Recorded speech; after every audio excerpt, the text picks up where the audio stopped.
All right, good evening, everybody. We are live. UFC 311. We're still in the preliminaries, so it's next up is Reese versus Bekaev. Right.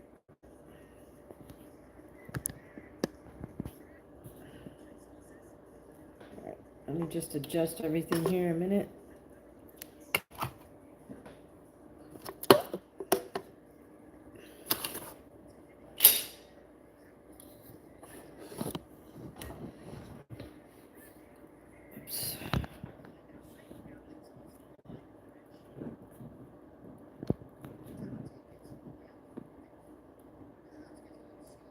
There we go. Okay, so right now we're on commercial break. Just waiting for Reese versus Bekaev. Or Bekaev. Not sure how to say that one. All right, how's everyone's weekend going? I had a good workout this morning. We did some great sparring and then a few technical drills and some ab conditioning afterwards. So that was lots of fun. Remember, it's all about hard work, hard work, hard work. So as long as you get the work in, you'll make progress over time. Still on commercial break here, waiting for the next fight up with the UFC 311.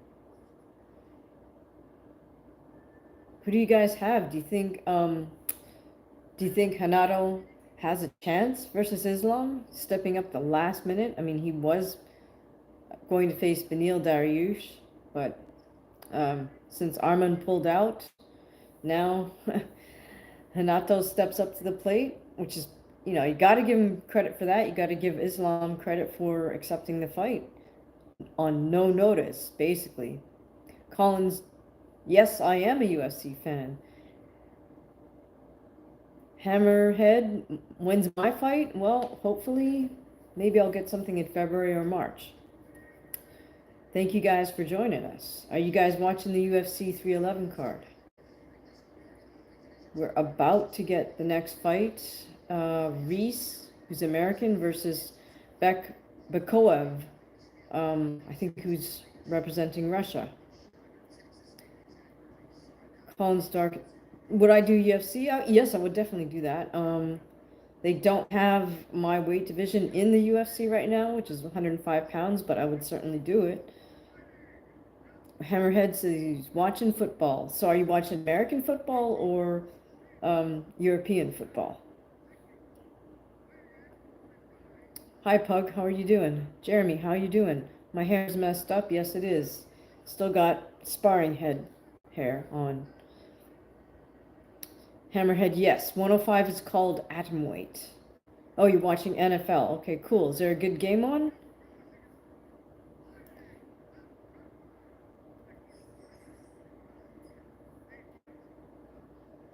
All right, so now we got the ring announcer announcing Zachary Reese, who's representing the United States, and Azmat Bekaev, who's Russian. Hammerhead's watching the NFL playoffs. Cool. Well, that's right. Super Bowl's coming up very shortly. Hammerhead says not a good night to schedule the UFC pay-per-view. Yeah, I mean, I guess they take that into account. I made a short about the fact that there's you know, there's a lot of Eastern Europeans on this card, and it's in LA, which has, you know, kind of a significant Eastern European community there.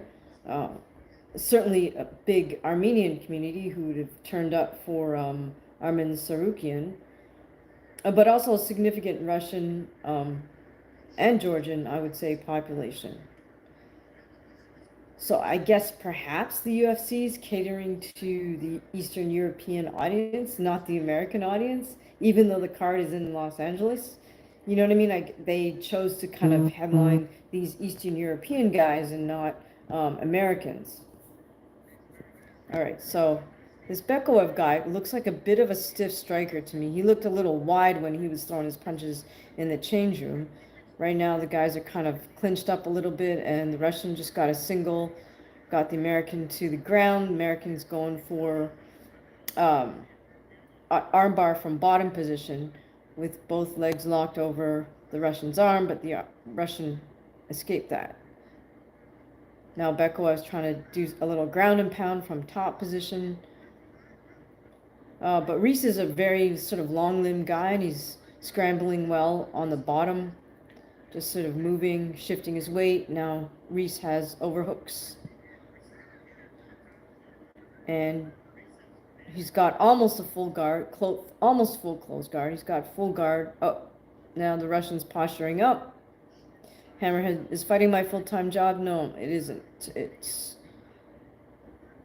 There's very few females who can probably do fighting as a full-time job.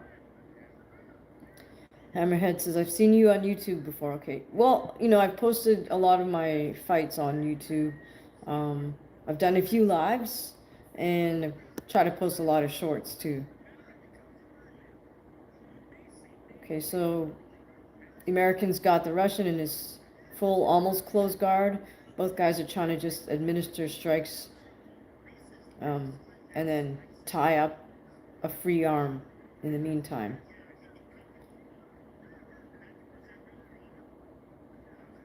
Okay, Russian is posturing up. Now he's in standing position. And grabbing one of the American's legs. Now he puts himself back down on his knees in full guard. Chris, hi from Brazil. Cool. Thank you for joining us all the way from Brazil. Only place in Brazil I've ever been to is Sao Paulo. That was pretty cool. Huge city. Food was great. And the hospitality was amazing. Brazilians know how to have a good time. I gotta say that much for sure. It was like party every night. All right, American's still on the bottom. Bakoev is still in Reese's full guard now.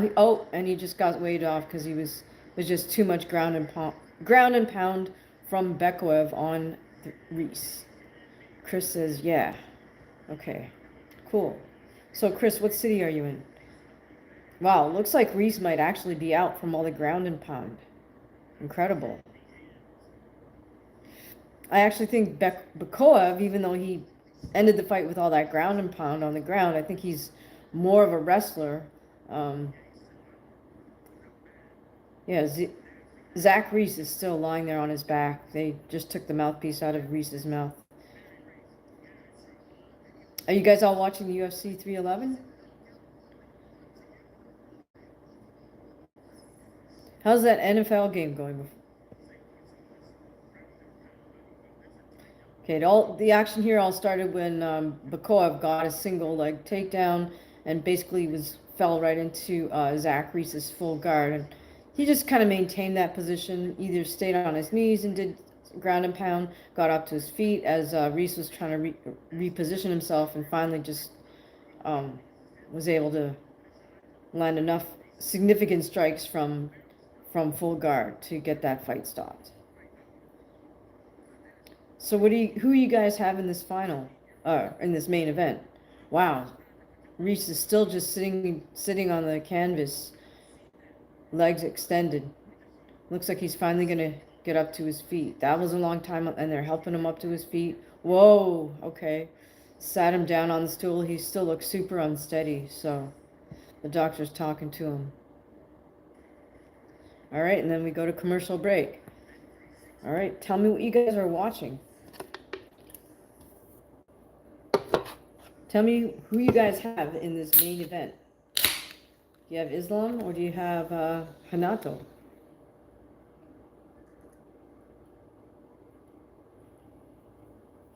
Sorry, I'm thirsty. Gotta drink some of my hot water here. Have you guys tried this? It's actually pretty good.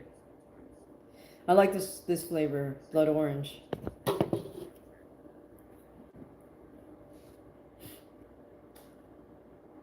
All right, so we are on commercial break. Prior to this fight, the UFC, I think, paid tribute to all the firefighters who were dealing with the fires in Los Angeles. Pretty scary situation, right? So, anybody Anybody tuned in from LA? If you are, I hope everything's good. I hope, you know, you and your friends and family are all safe and didn't suffer any damage during the fires in Los Angeles. Right, we're still on commercial break with UFC 311. Are you guys planning on watching the Super Bowl? Those of you who follow American football. All right, so now they're helping Zachary Reese out of the cage. He is walking on his own, but he's being escorted by the commission. So they didn't even let him stay in the cage for the announcement by by Michael Buffer.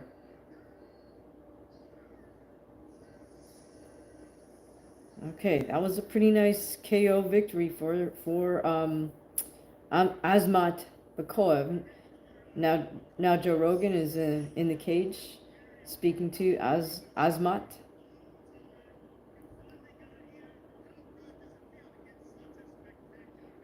So we got Chris from Brazil. We got Hammerhead from, I'm assuming from the US. Where's everybody else from? Hammer said I'm a super heavyweight and transgender, so it's tough for me to find opponents in the cage. All right, if you're serious, I can imagine that's true.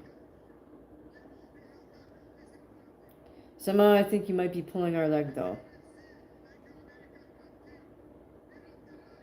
Okay, so Bakoev is saying thank you to the UFC. Shaheen is from Pakistan. Okay, welcome. Thank you for joining us.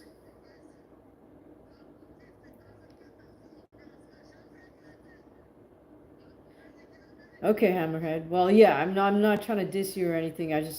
It's like hard to tell, you know, with text if someone's being serious or they're joking. Hammer's Head, I train 4 days a week. Okay, cool. Shaheen says you're welcome. Thanks. Appreciate you joining in. All right, that was a really nice win for Bakoev. I mean, it was just very straightforward.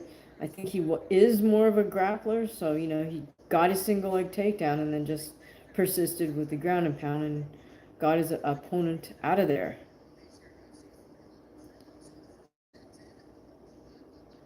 All right. Where's everybody else from?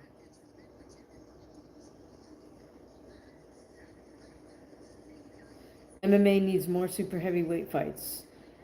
Yeah, they've kind of been ignoring that division, haven't they? Yeah, I don't know what's up with that. You know, like something up with management and maybe the matchmaking guys.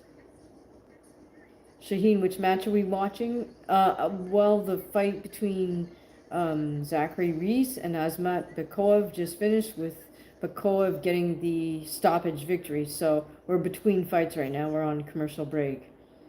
So now they're showing Megan O'Leary interviewing Merab DVALISHVILI. They're kind of flashing back to Merab's fight at the Sphere, UFC 306, where he defeated Sean O'Malley. Thank you, Shaheen. Appreciate the heart. Appreciate the love.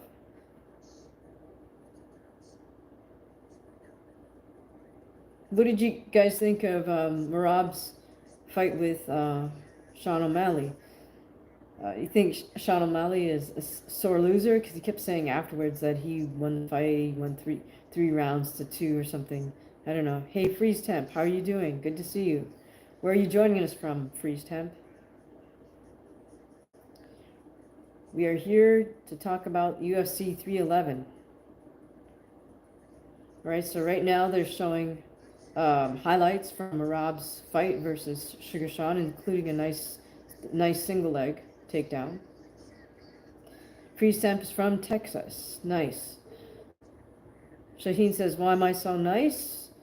I don't know. I mean, I'm just doing what I enjoy doing, which is watching the UFC fight and doing a live commentary. Okay, so now they're flashing back to Merab's victory and winning the belt.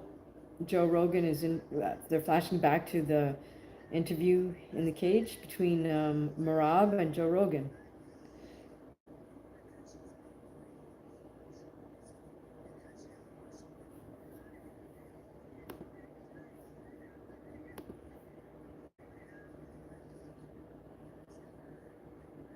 How's everything going in Texas, Freeze Temp?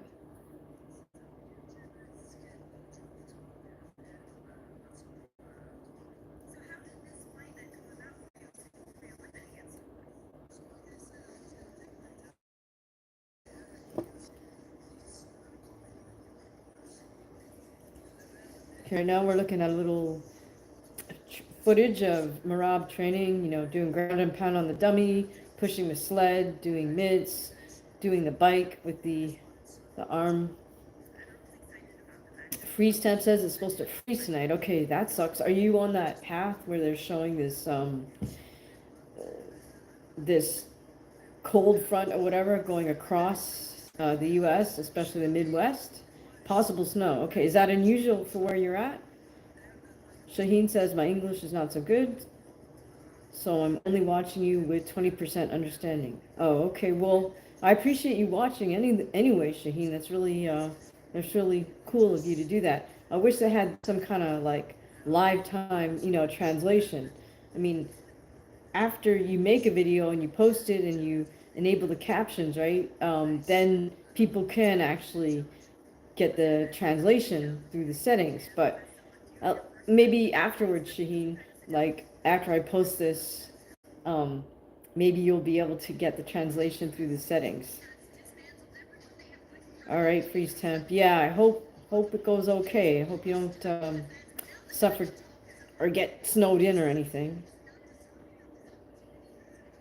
Okay, so we're back to Megan O'Leary doing a little stand-up commentary in a nice red business suit, going over Merab's stats. 10-fight winning streak, 72 takedowns, an hour 14 minutes of control time, and one of 4 fighters with, what does it say? I'm so sorry, I can't read their last stat, but in any case, Reed Stevens, am I watching the fights? Yes, we're watching UFC311. Right now, they're taking a break between the fights, showing highlights of main event, or Merab versus now Henry Cejudo. We're showing Merab shoot in for a double leg takedown on Henry. Henry going for the guillotine. Merab has Henry up against the cage, locks both hands underneath Henry's rear end, and then picks him up, carries him all the way across the cage, dumps him on his back, and starts doing ground and pound. Here's another highlight of Merab versus Sean. I think it's DC doing a technical breakdown here. Reed says, I think the Dagestanis take the night. Quite possibly. Okay, so now we're seeing, again, Sugar Sean throws a strike. Merab ducks under, gets a double leg takedown, and that's that. Shaheen, Hamaguchi is my last name. D is my first name. RIP TikTok. Oh, okay, did they actually shut it down? I haven't been paying attention to that. All right, now we're back to more training footage of Merab doing kettlebells, medicine ball slams, clean and presses, pull-ups. Interesting. Looks like he has sort of a little portable gym set up in his garage that he pulls out into the street. Freeze Temp. Is Henry still a co-host, on Hot Boxing with Tyson? I'm not so sure about that. I haven't really tuned into Tyson's Hot Boxing thing. Great question. Casey Jones is saying money Moicano for the win. Cool. Yeah, it's always I like to root for the underdog, and I got a lot of respect for both men for stepping up the last minute and making the fight happen still. Okay, now we're looking at backstage footage of Peyton Talbot. It's one of my sort of up-and-coming favorite fighters. I think he's an interesting character as well. And he's about to take on Raony Barcelos from Brazil. Now, for sure, Peyton has a bit of a height advantage on him, and Peyton is a very smooth, explosive striker, so this could be interesting. Okay, so excuse me for one moment because I got to jump up and check something. Casey Jones says Moicano will interact with your comments on his YouTube channel. He's great. Oh, that's very cool. Yeah, he seems like a great guy. Great sense of humor. Okay, I will be right back. 1 second.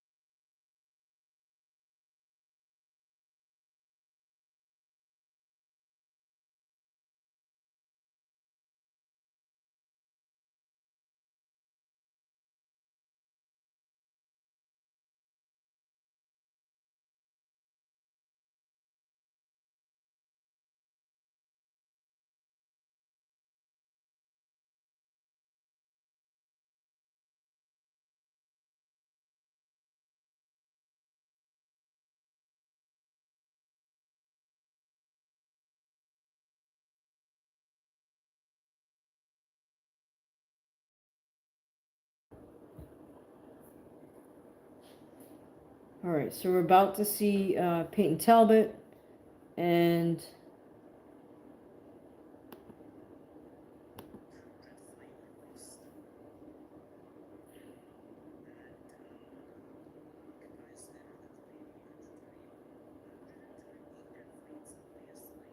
we're about to see Peyton Talbot and Raony Barcelos. I think that's how you say it.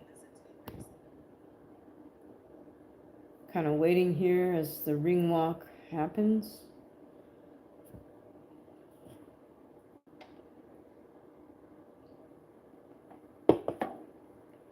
I think I'm kind of rooting for Moicano, kind of like just because he stepped out to the plate to take the fight. Like to root for the underdog. How about you guys? Are you guys, do you bet? Do you bet on fights? I personally don't. The most I'll bet on a fight is I'll bet a friend, maybe a cup of tea or coffee or something like that. HSJ, hi, how are you? Threshold moment. We're not really here to talk politics. We're here to talk about UFC 311. Casey Jones says Moicano is plus 600. So it's worth betting on him, I think. I was really impressed with how he handled Benoit Saint-Denis. Casey says, I don't bet. Yeah, I don't bet either. But, I mean, sometimes it's fun to bet a cup of coffee on something, just to have a bet with a friendly bet with a friend. All right, so now we're cutting to B-roll of the venue, or Los Angeles in general. Oh, we're cutting to just drone shots of the Intuit Dome. Personally, I've never been there. It looks like a really interesting venue, though. Greetings from Turkey. I love you. I love you too, HSJ. So Casey is explaining bet 50 win 300. Yeah, that's not bad, right? But I guess since neither one of us are betters, then somebody else can do the gambling. All right, so now they're showing, highlights of Peyton Talbot finishing his fighters off with either with rapid fire, ground and pound. He's quite the character.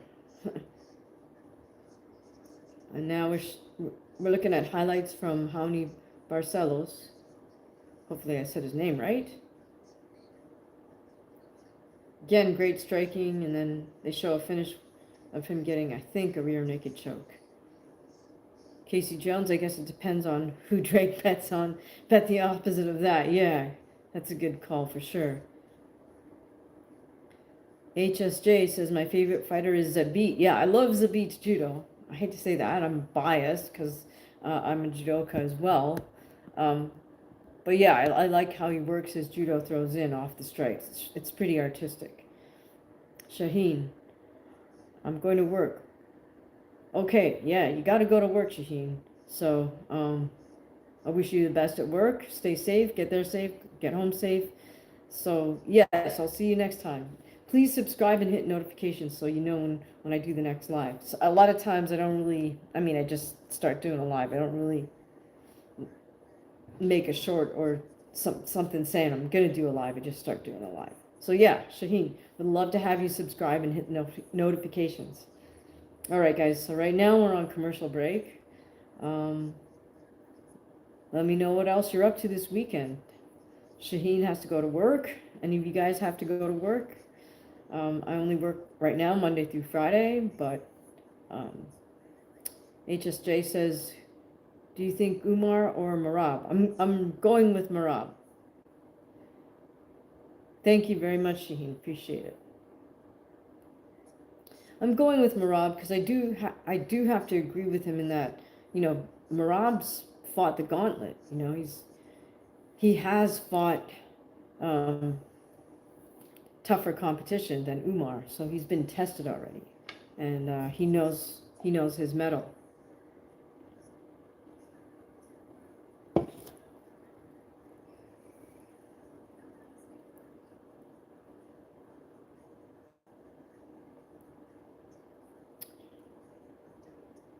Do you guys have to work this weekend, or do you have the weekend off?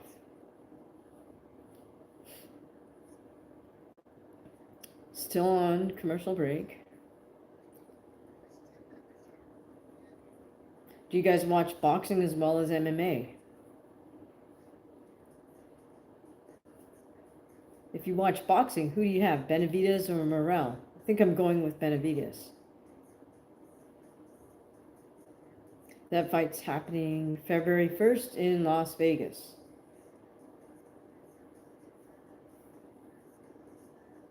HSJ says MMA is like therapy. Do you mean watching it or doing it?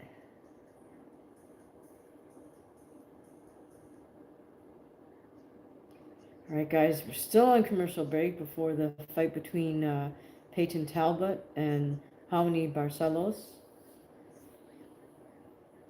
HSJ, do you train? Do you work out in the gym? For sure, that's my therapy, working out.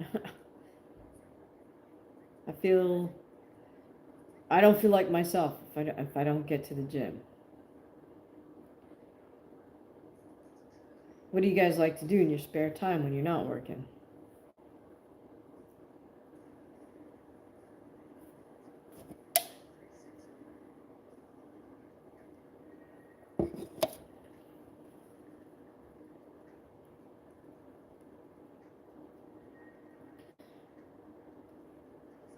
Are you guys going to tune in to watch that February 1st fight between David Benavidez and David Morrell? I'm guessing it's going to be a pay-per-view. I'm not sure. It's on Amazon Prime, so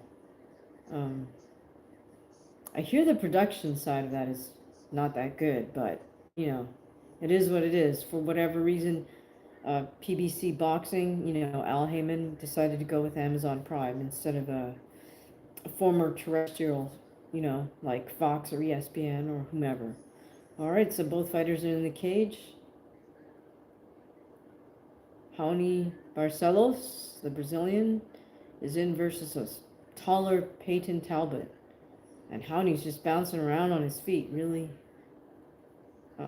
Looks like a live dog at the moment.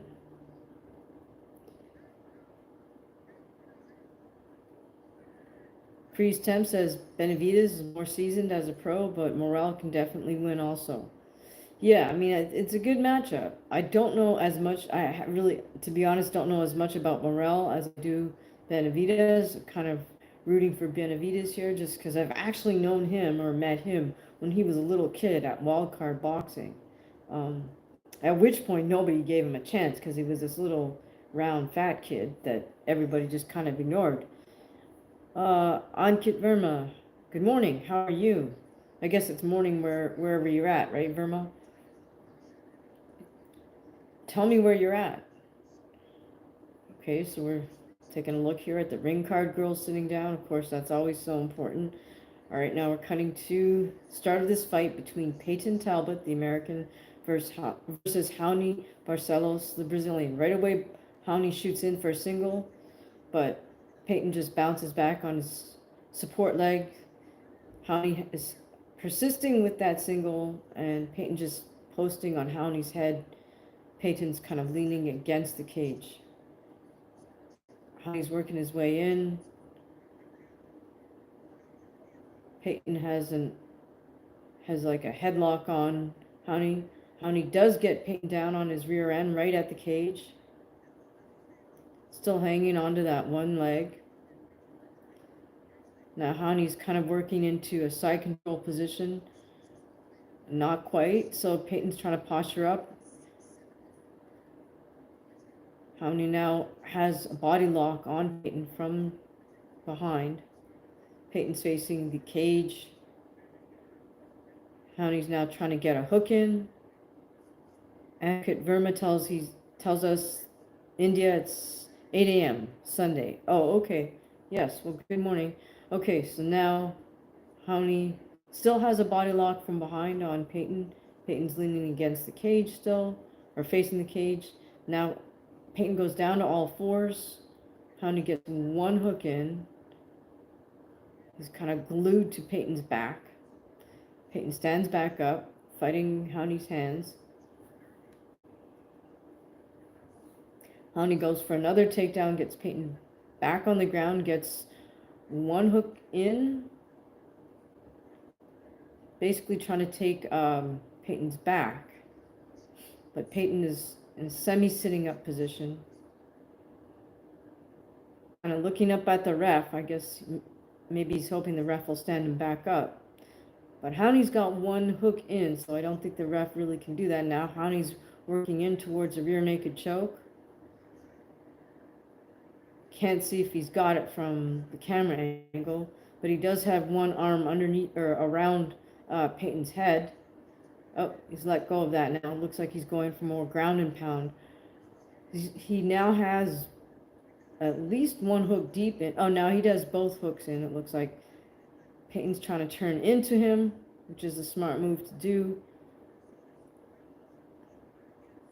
Now Raony is more or less in a full mount position, but Peyton's kind of on his side, which is smart. He's not really completely flat one way or the other, but this doesn't look good for Peyton because now he goes back on his front more.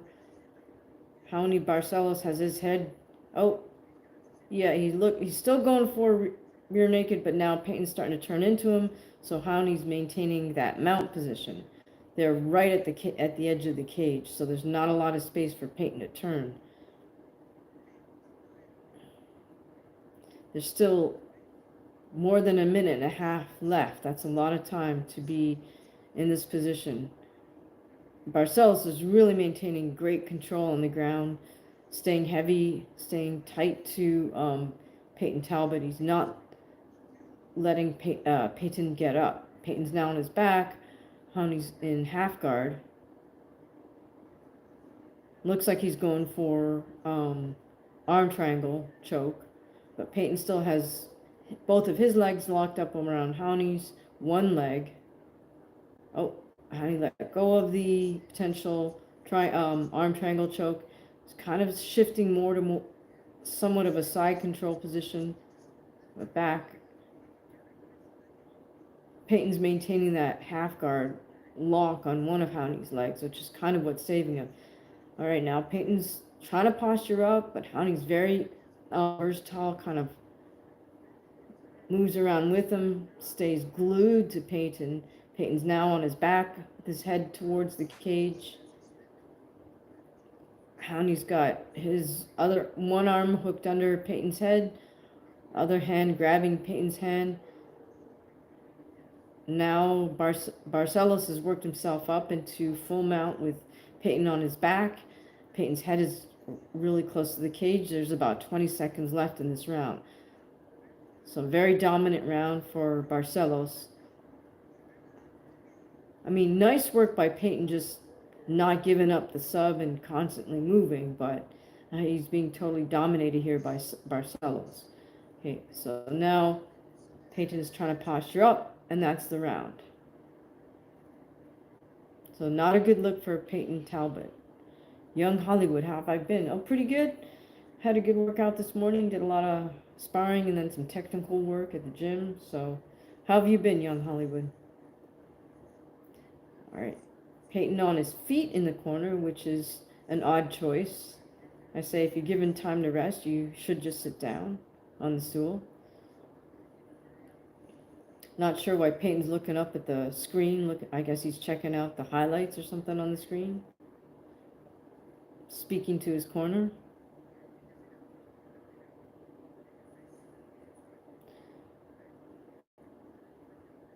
The young guy in his corner is the one that's talking, which is odd to me.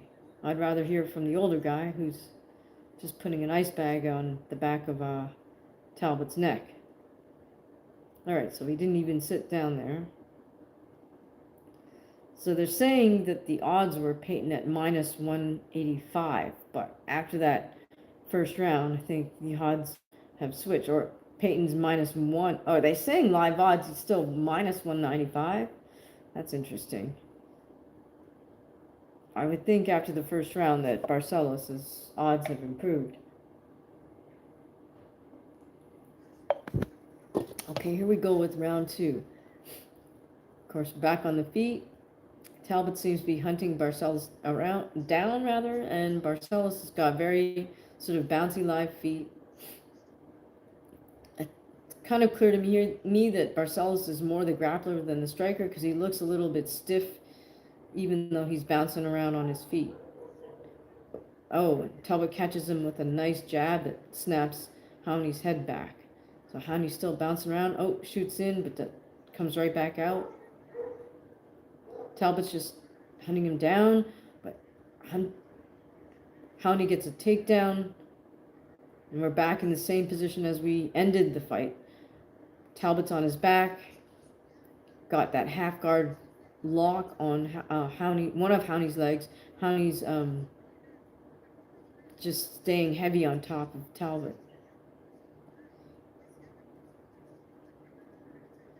Not a good look for Peyton Talbot right now.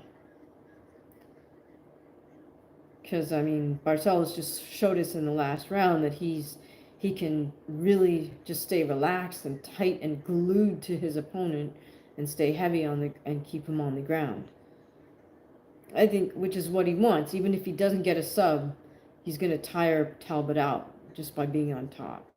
Right, so Talbot's kind of sitting up, getting his legs in and underneath.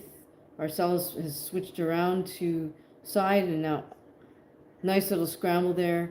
Talbot's back on all fours, and Raony kind of has head and shoulder. They're back to the feet. Right away, Raony again shoots in for a double, but doesn't get it. This is more Talbot's world now. Lots of striking. Barcelos very persistent with his takedown attempts. He goes straight from jab to a double attempt. Oh, gets a nice Harai Goshi. Got Talbot all the way down on the ground again on his back. So, wow. At this point, we're just under 3 minutes. Barcelos is really still dominating the second round here. He's now got Talbot in an almost side control.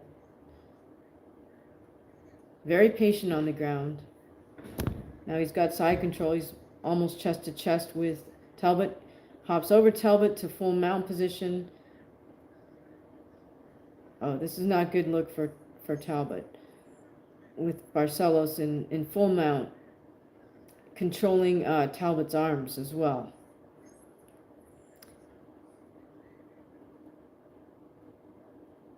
Okay. Are you guys watching this fight? How do you think it's going?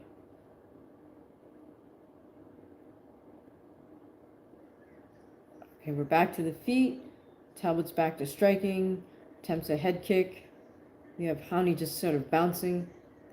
Lots of jittery motion from Barcelos, the Brazilian, moving around. Lots of lateral movement. I mean, unfortunately for Talbot at this point, he kind of needs a KO or a TKO. Oh, Raony lands a nice jab right hand on Talbot. Talbot needs to really get going with the striking while the fight's standing. And he's just kind of walking Barcelos down right now. He needs to get going with let his jab go, let his hands and feet go. Because Barcelos is willing to mix it up with strikes. Nice 1-2 from Talbot. Almost gets a right uppercut. Raony attempts a double takedown, but comes right back out. Now what Raony needs to do is just maintain good head movement and good defense. Again, Raony shooting in for a single. Talbot just hopping on his support leg. Raony gets the takedown. Talbot's on his front now. Raony's kind of controlling from top position. Works his way to sort of an almost side guard in half guard position. Again, not a good look for Talbot. Talbot kind of semi-prone, posture him up. He keeps looking up at the ref. I'm not sure if he just expects the ref to stand them both up. But now Raony is in side control position.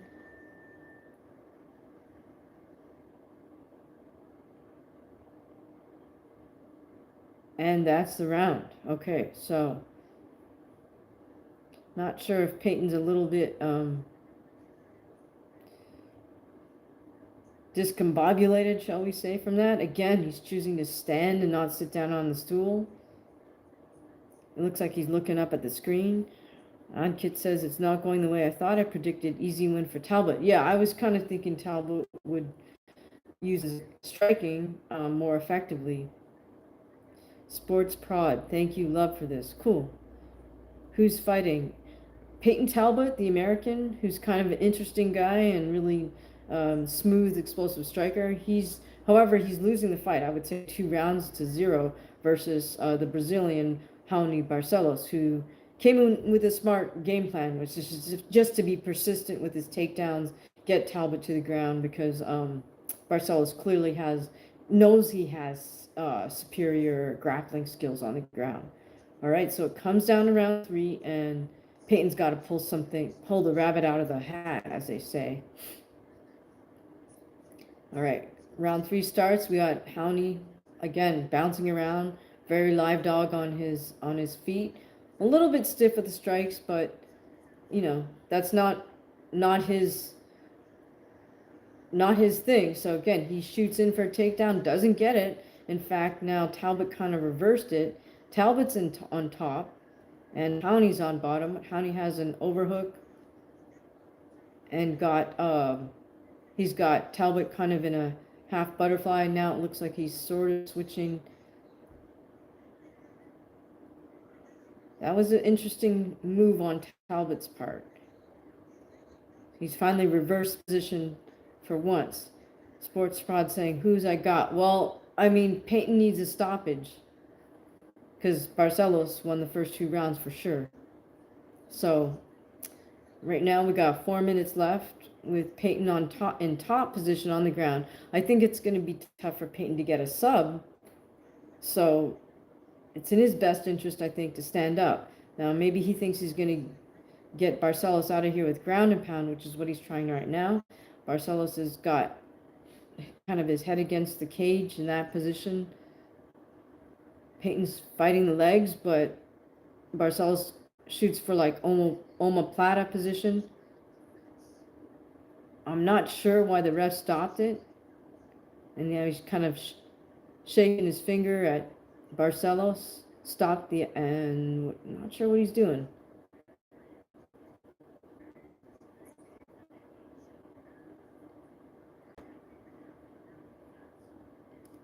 Maybe it's because he thought Barcelos was hanging onto the cage, using the cage as he shot for that omoplata. Yeah, that's what it is. Okay, well. In any case, just waiting for this to resume. We're back to the feet. Now we're more in Talbot's world because we're back to striking, but Barcelos lands a nice right hand on Talbot. Oh, really great grappling here. Against the cage. Talbot's having a much better round here, but yeah, he does need to finish Barcelos to get the W, I think. It looks like he's talking a little smack to Barcelos in there. We're halfway through this final round. Peyton just keeps walking Barcelos down with his hands down now. Barcelos comes with a wide 2.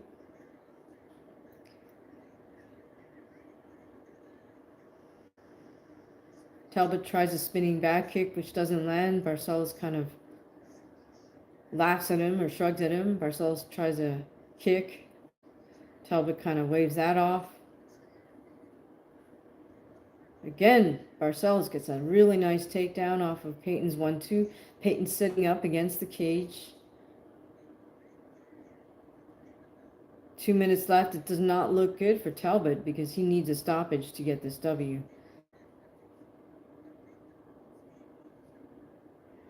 What do you think? Do you think he got too distracted by all the media attention and all the hype? Just saying, you know, he's this up-and-coming star and all this.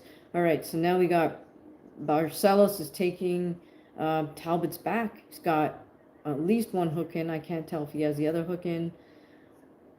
Talbot is kind of on all fours, trying to stand up, but Barcelos is just keeping him down on the ground now. Talbot rolls over on his back. He's on his back. Barcelos is almost in full mount position on top. Barcelos is starting to try to do a little ground and pound and maintain control. Oh, nice. Nice move. Now Barcelos does have Talbot in full mount. Talbot's head is against the cage. Raony has his head in a position so he could go for the triangle choke, but he's just maintaining good heavy position on top of Talbot. Tamburek, not really sure what you're saying. Don't really speak that language. All right, so Talbot, to his credit, is getting up. He's on got 1 foot prone on 1 knee. So he's doing a really nice creative job of defending the grappling, but he's not winning. We got less than 30 seconds. So unfortunately for Peyton, I don't see how they can give him the decision here. Now we've got Barcelos. He's got Peyton flattened out on his front. Barcelos is going for the ground and pound. Talbot has turned and faced him now. Barcelos is just persistent with that ground and pound. Talbot now turns back on his front.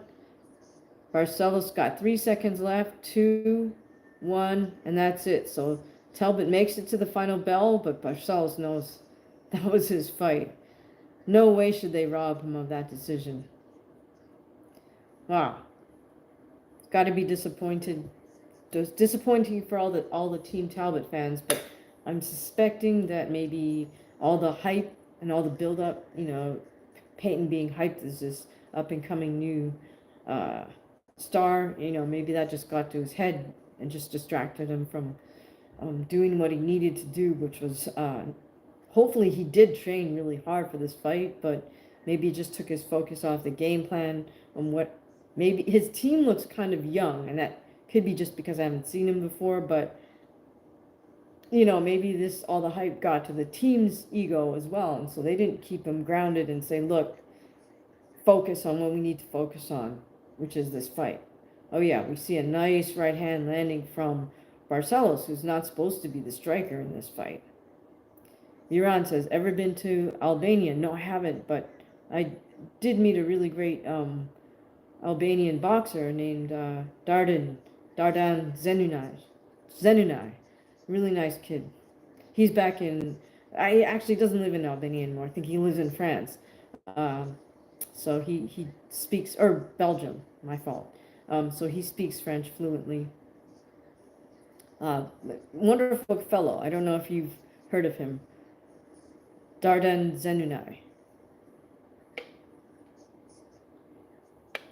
He used to be a member of the Special Forces for Albania. He was very proud of that. All right, so we're going to the center of the cage for the announcement.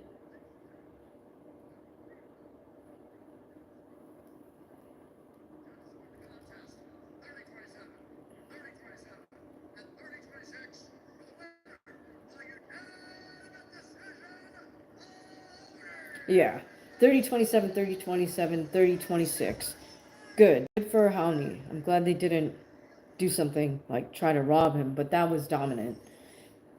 Okay, so congrats to Raony Barcelos. He came in. I don't think anyone was. I shouldn't say I don't think anyone, but Talbot was the favorite. So he's in the ring with Joe Rogan.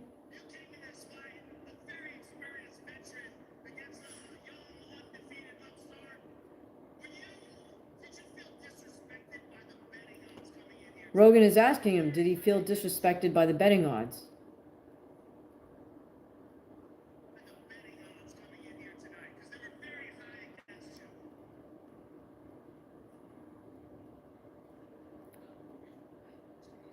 Raony's kind of nodding his head. Don't blame him. He's a veteran. I'm sure Raony knew he had the superior grappling.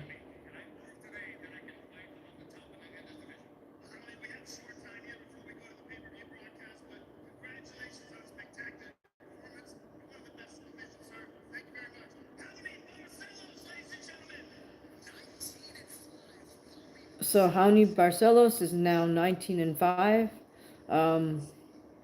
So he said, he can fight with anybody in the division. I think he's proved his point. Good for him, man. You got to root for the underdog sometimes. So we're cutting to famous people in the audience: Khalil Roundtree Jr., Marlon Vera, Chito Vera. Casey Jones says Jiri versus Jamahal fight should be interesting, but I got Jiri Prochazka. Okay, well, yeah, I kind of have him in that fight too. Haven't been so impressed with Jamahal as of late, but yeah, Justin Bieber. When is Jiri versus Jamahal? We're about to switch over to the main card, so I think we're hopefully not going to have too much downtime right now, but I think he's up in a few fights. Sorry, that's not very helpful, is it?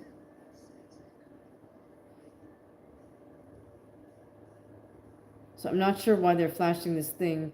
Islam Makhachev versus Beneil Dariush. Am I missing something? Did Renato fall off as well?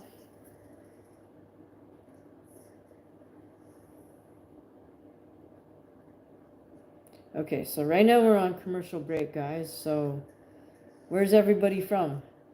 Casey says, I think fighters figured out Jamahal in his one hard punch. Yeah, you just, that's an interesting observation, Casey. I mean, I feel like, yeah, he just hasn't been able to put everything together creatively lately. Or creatively to take himself to that next level. Okay, let's see what's going on. Right now we're still on commercial break. So who do you guys have? Do you have Merab or do you have Umar? Do you have Islam?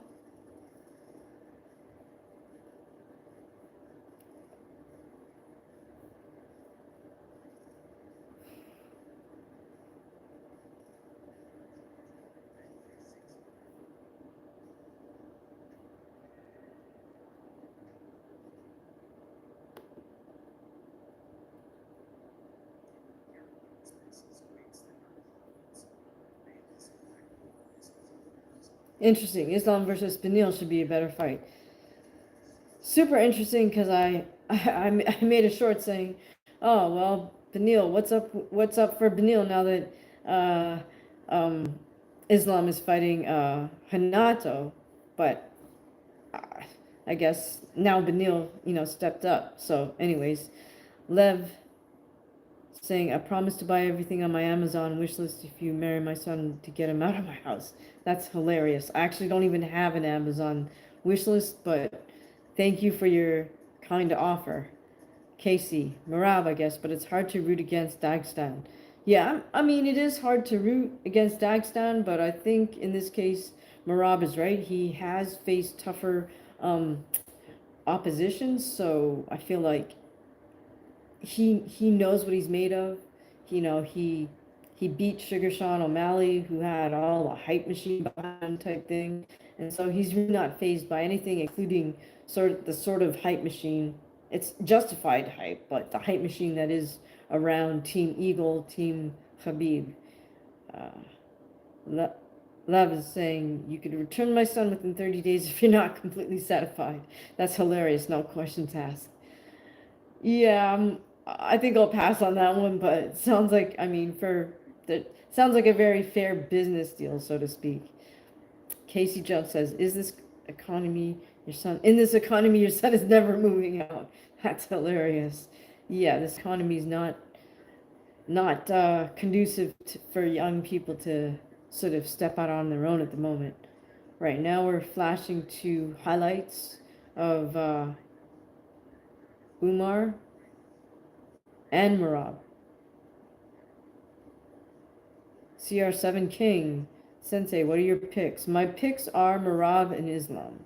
Love, I'm only joking. I don't even have a son, but I'm actually the son. That's funny. Okay.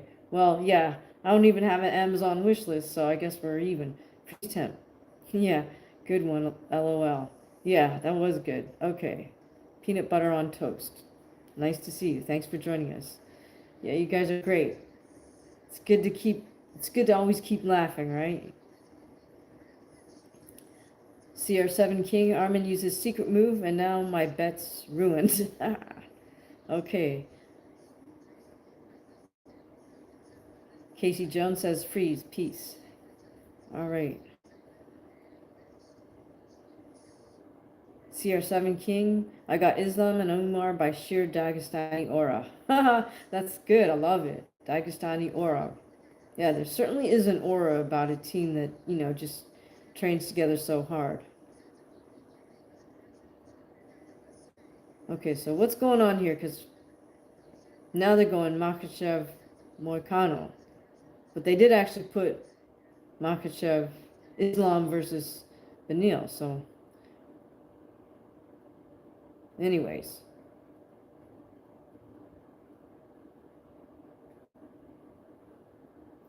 All right.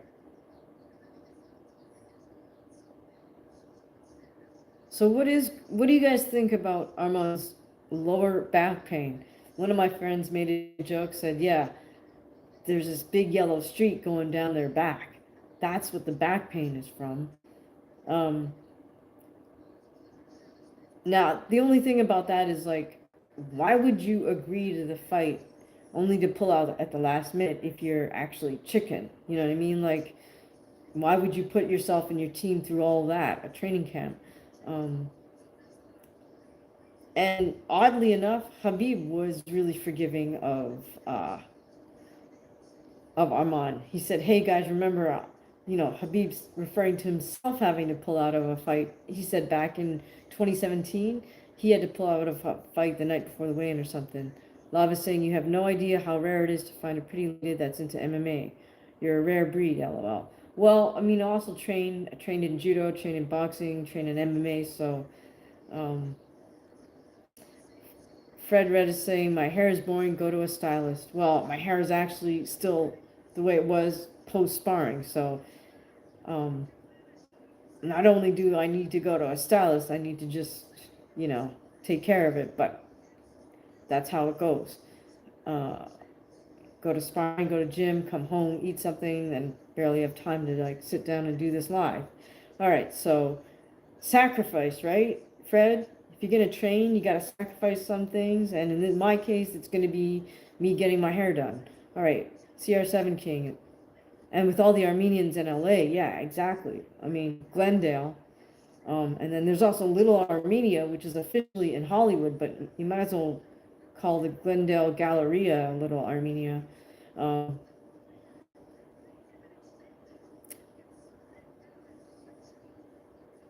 When does Popeye movie debut?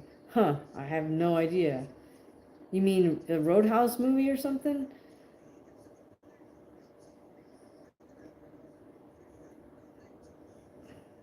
Work hard so one day Dana White will pay you 10K for permanent brain damage.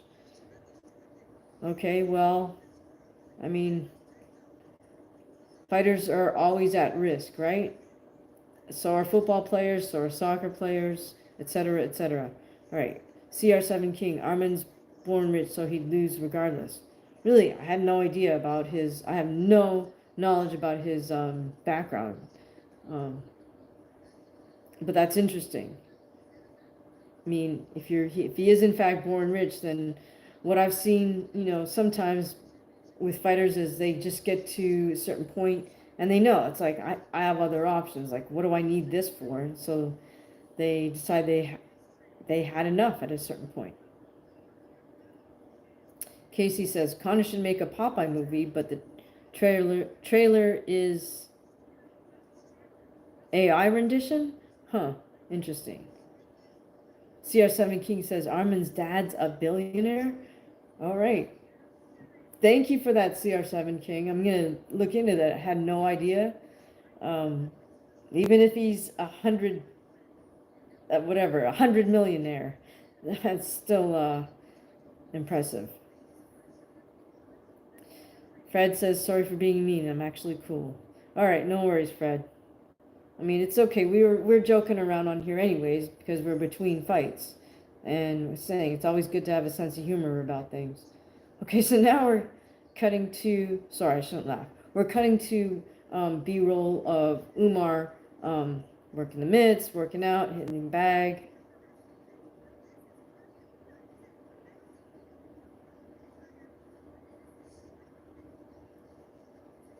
CR7 King says the way I see it, Moicano and Dustin bullies him in sparring. Oliveira is their best Brazilian. Okay. Should be easy for Islam, however. It's fighting, so we never know. Right, exactly. You gotta actually have the fight. Can't just look at things on paper. Okay, so now we're cutting to Megan O'Leary. I think she's talking about Merab. She's got a really nice red suit on, in contrast with the dudes who have like blue, gray, and black. Ankit says, still he had to work hard to get to this level in the hardest division. Are we talking about Moicano? I mean, I give him props because I actually thought he would have had a much tougher time versus Benoit Saint-Denis, and he made that Benoit Saint-Denis look like easy work. Okay, so now we're cutting to footage of Merab, I think, making his entrance at the venue. He's got on his hat or headgear, whatever you want to call that. Yeah, there's a word for it, but and his Georgian outfit with the bullets in the kind of chest area. Okay, CR7 King is saying Benoit Saint-Denis got bullied. Yeah, freeze temp. Saw the trailer on YouTube. McGregor as Popeye and The Rock Dwayne as Pluto. Okay. Yeah, that's weird. Ankit says Armand. Yeah, it's all good. Armand. CR7 King says it'd be funny to see Merab lose. You have to be the man first. Yeah. Well, he's in there with a live dog, so I mean I think that's a closer fight than perhaps the main event for a couple reasons, but mainly because Moicano wasn't training for Islam, and got to give him a lot of props for just being willing to step up at the last minute. CR7 saying, yes, but Merab's cardio is insane. It is. His cardio is insane. I think just his resilience and his his knowing that he's put himself through such tough fights. And we're cutting to a sign on the actual cage that says, thank you, first responders, LA firefighters. CR7 King, you got to give Islam props for giving him the chance too. 100%. I give Islam props for being willing to take on whoever at the last minute. And, his philosophy is, hey, if you say you're world champion, you got to be willing to beat anybody at any given moment, which, is true. If you know that you are the best in the world at what you do, then you should be able to beat anybody at any given time. It's It's kind of the definition of world champion, right? CR7 King. Oh, Fred says Moicano is also from a rich family in Brazil. I have no idea about that. CR7 King says, won't Islam break some record if he wins this or the next one? Yeah, I think he gets that winning streak record. Peyton Talbot's mom is a plastic surgeon. Interesting. CR7 King, no way Moicano's rich. Okay, I don't know where he is from in Brazil, but if he's from, you don't often hear about wealthy Brazilians going into jiu-jitsu or MMA. Maybe more jiu-jitsu now than MMA, but anyways. CR7 King, I like Oliveira because he's from a favela or something. Yes, for sure he's from the favela.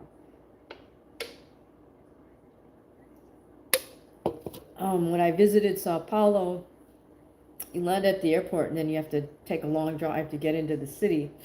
And as we're, I'd never been to South America before, so as we're driving, I see these little makeshift living quarters made out of plywood and whatnot, and I think, oh, well, at least, somebody found something to make themselves like a temporary place to crash for the night or whatever. And then as we're driving, this just continues and it goes on, and then I look and I see, well, actually there's someone's hung clothesline between this little plywood shack and another plywood shack. And then it sort of dawned on me, like, these are not like temporary dwellings. These things are where these people live, like, permanently. And I was just like, oh my God, that's crazy, because of the area that this favela or favelas, covered, is just, it's on the outskirts of Sao Paulo, or I guess you could call it outskirts, but it's on the outer edge between the airport and like where the main part of the city is. And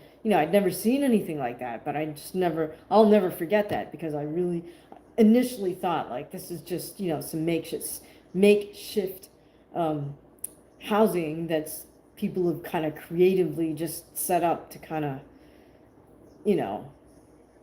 not be completely homeless for the moment, right? But then once I realized, like, no, this is actually where people live, it was like a whole, I don't know, it was an awakening for me.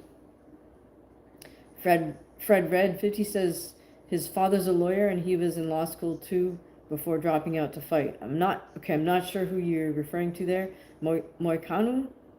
CR7 King, Moicano does have some funny octagon interview crash shots. Yeah, for sure. Moicano is funny. I gotta give him credit for that. I like his sense of humor. Freeze Temp says, I got Makhachev. Yeah, I'll go with Makhachev in the main event for sure. All right, so we are now seeing a fighter from France.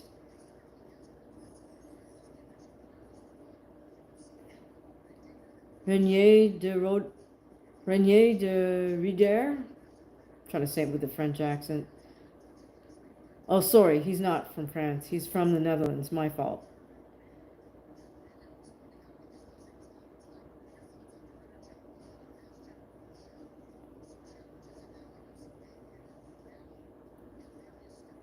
Fred's saying, yes, Renato. How do you think he's fluent in English, but Charles and Jose aren't? Rich kid. Huh? Interesting. Okay, great observations, Fred. I might even wind up doing a little video about that if I find some more interesting information about Renato's background, and Arman Sarukian. So that's interesting. I wonder if Sarukian's daddy bought him his fight career. You know what I mean? Like, did he pay for all these opponents until to build up Arman's record and confidence? Ankit says, who you got in this fight? Holland or Ritter? Ritter was a double champ in ONE FC. Oh, okay. So I'm glad you know of him. I'm not familiar with him at all. Kevin Holland has been a little bit up and down as of late. Sometimes I wonder about his focus. CR7 says, I looked it up and Wikipedia says it's true. CR7 King says, you could do UFC fighters that grew up poor versus rich. It's very interesting sort of perspective to look at things. Okay, so now we got Kevin Holland doing his walkout. Oh, by the way, what do you guys think of the fact that the UFC is? I mean, the fighters don't even have a choice of what color ring outfit they have anymore. It seems like they're all required to wear this black with these stripy things. Sort of reminds me of the New Zealand All Blacks rugby team look or something. Um, I don't really like the design myself, and I don't like the fact that everyone's forced to wear black. At least give the fighters choice of colors. Like, I mean, come on, primary colors: red, blue, green, gold. CR7 King is saying Kevin Holland got absolutely violated by Hamzat. Oh my goodness. Yeah, well, I mean, he's also a character. He's people are gonna tune in to see him fight. But to me it just depends on, I don't know where his head is at, you know? How much did he focus in this training camp? He can't just count on being the, you know, the more well known, the funnier guy. Excuse me, and the super creative guy. I mean, at a certain point you gotta just train your butt off. CR7 King says Islam and Merab's custom shorts are fire. Oh yeah, for sure. I mean, you know, they'll allow the champs and the main event guys and co-main to have these custom trunks, but I'm just like, how come even the, you know, pay-per-view card, the fighters and the teams gotta wear black with the white stripes? Weird. Okay, Fred Red said most fighters can no longer choose their walkout music anymore. Seriously? So then who picks it? I mean, that's ridiculous too, but, you know, whatever. I mean, I think unless the music is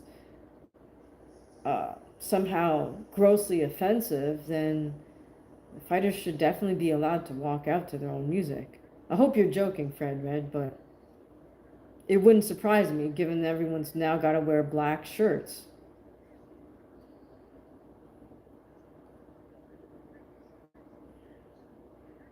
All right, so now we have the ring announcer announcing the fighters. This will be very interesting. This is really the first time I've paid any attention, or I've even watched. Is it Reinier? Reinier? Sorry, I'm totally butchering his name. Durer? CR7 King says this card would have been so good if Armin were healthy. Yeah, I mean, I would have enjoyed watching Benil and Renato. But.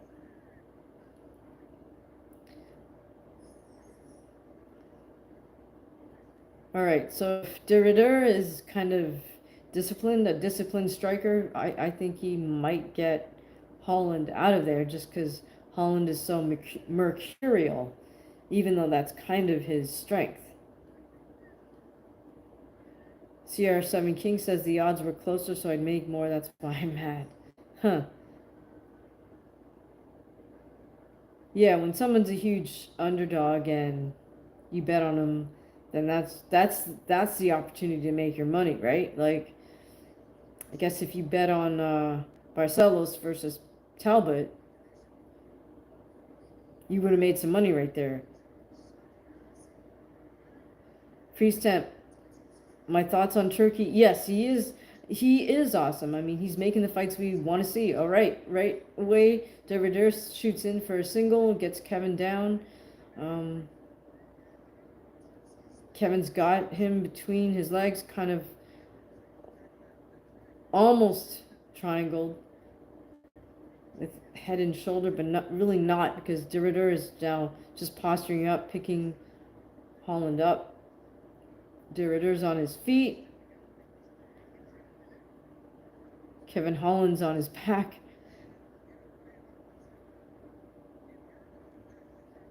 Okay, now Durer is in Holland's full guard.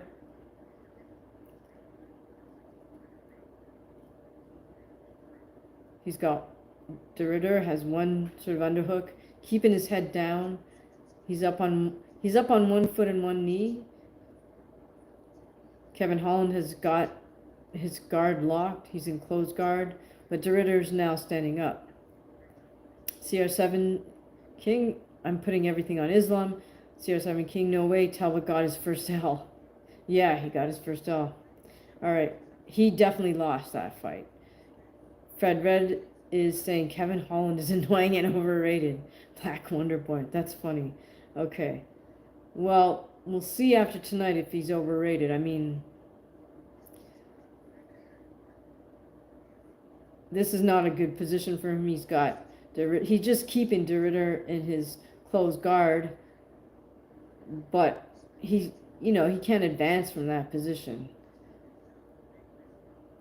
I mean, it's good to defend, but, at a certain point, if you can't do anything, you've got to, like, try to get up.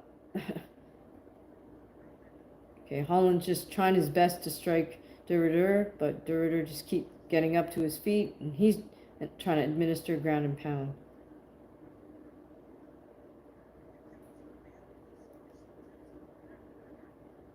Okay, they're now closer to the cage, so Durer's now standing back up again.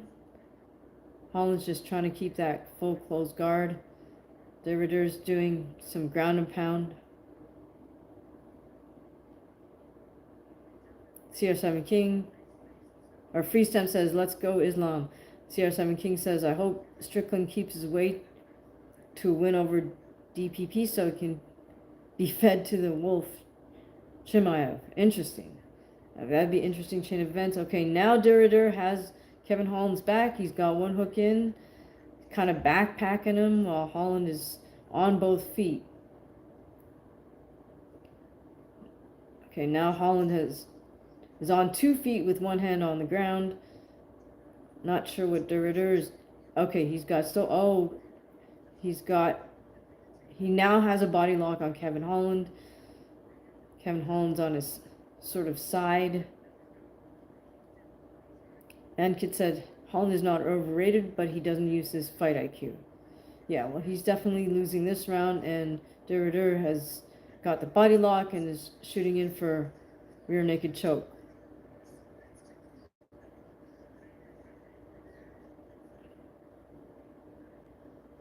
That's it. Okay, wow.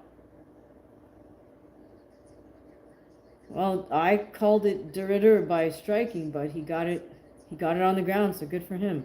Okay. Fred Red says Dricus is fresh blood in a boring time for the UFC. I want him to stay champ. Interesting. Okay, CR7 King seems like Bilal will stay champ unless Islam moves up. Interesting point. All right, congrats to the Dutchman. Now people know who the heck he is. Choking out Kevin Holland.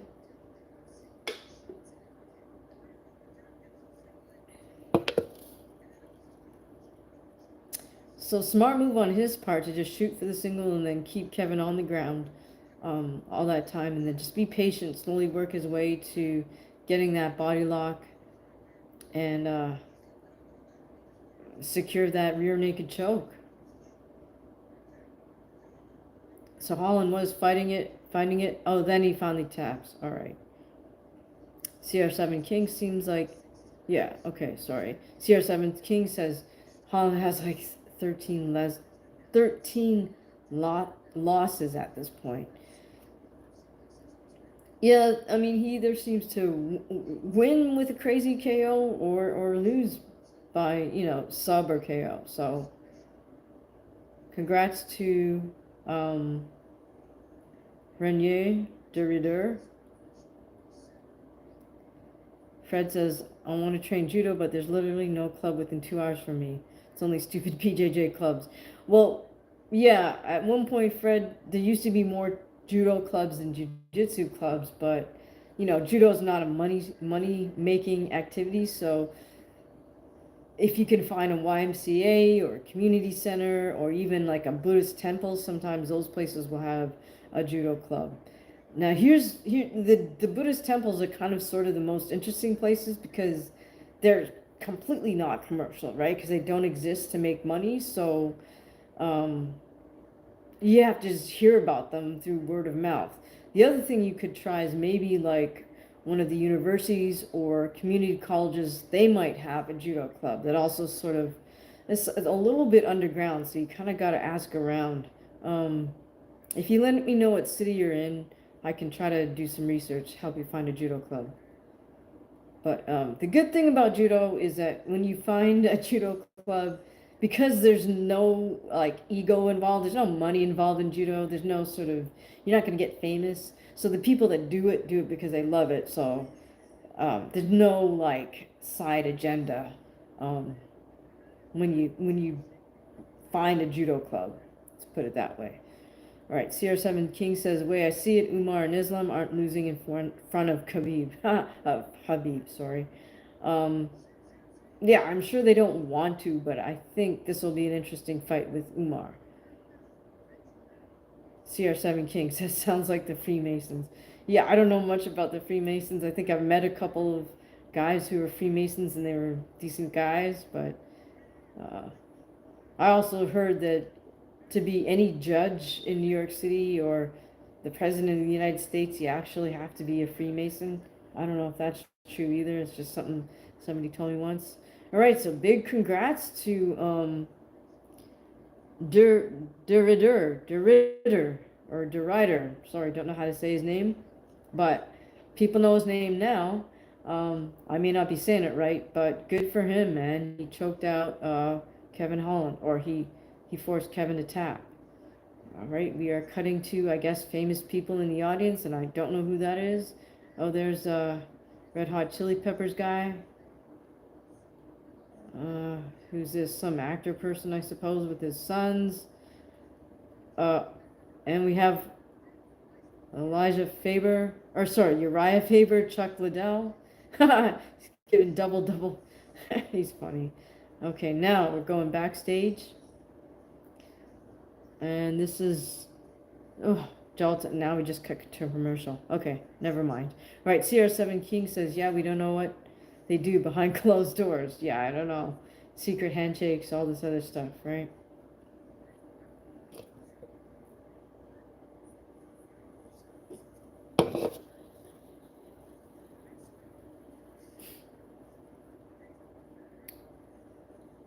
Do you guys know anybody who's a Freemason? Yeah, I mean, honestly, the 2 or 3 men I've met who, told me they were members or whatever of the Freemasons. I don't know, maybe they're not supposed to tell you that, but they're good people, CR7 King says the funniest one was when they showed Terrence Crawford and the commentator said Kendrick Lamar. Oh, that's good. Yeah, I missed that, but that's funny. I mean, kind of a major whoops. Do you know who said that? Who made that gaffe? Oh well. Yeah, unfortunately for Terrence, he just doesn't get himself out there, in my opinion, as much as, a world champion could or should. Oh no, John Anik said that? Oh, that's hilarious. Whoops, John Anik. Oh, I see. So Terrence was at a UFC event. That's funny as heck. I mean, Terrence Crawford's not that big, so I don't know, man. Is Kendrick Lamar as small as him? All right, here we go. Speaking of the devil, John Anik is on camera doing a little stand-up. This much I will say, at least all the UFC commentators wear a suit with a dress shirt and a tie. And one of the things I can't stand is all the boxing guys that wear a crappy suit jacket with a crappy t-shirt and no tie, and then they wear sneakers. And it's like, then don't wear the suit jacket. Just wear your freaking t-shirt and jeans. If you want to go casual, go casual. Wear a nice pair of jeans and get a nice t-shirt. But if you're going to wear a freaking suit, then wear the proper shirt and put on a damn tie. Don't do the shirt and just kind of leave the first 2 buttons open. Like, I don't know. I don't know who made that look okay for boxing guys. Anyways, sorry. That's my little rant. Okay, now we're cutting to some, oh, wow, some old footage of The Ultimate Fighter, Forrest Griffin, I guess, kind of recounting what it was like to be on that series. Cutting to some funny moments from the really, really, oh, these are like vintage Ultimate Fighter moments. CR7 King says, who do I have, Jiri or Hill? I think I got Jiri in that. Casey Jones says, Jerry Seinfeld made that look. Oh. I had no idea. I think he probably pulled it off a little better than these boxing dudes, though. I mean, you can actually do a jacket with a very nice dress t-shirt and have it look okay, but these guys just look like crap. All right, CR7 King. Haven't watched Hill at all. First time I watched Jiri, he got KO'd by Alex. Yeah, Jiri has some holes in his game, but I mean, hopefully he's, addressed that. And Kit says, I don't think DC is an unbiased commentator. What do you think? Yeah, he's biased for sure. He's most definitely biased towards all of, Team Khabib. So that's just how it is, right? CR7 King says, I want Yuri to win because of the cancer stuff. I mean, you know what? I mean, I hate to be a cynic, but I'm not sure. I'm not sure if he's kind of milking that or not. But regardless, I mean, I just feel like Jamahal Hill to me is, I won't say he's overrated, but I don't know that his game has evolved. So as long as Jiri has kind of addressed the holes in his stand-up, the sort of bad habits he has that were exposed by Alex, I mean, I think he could win.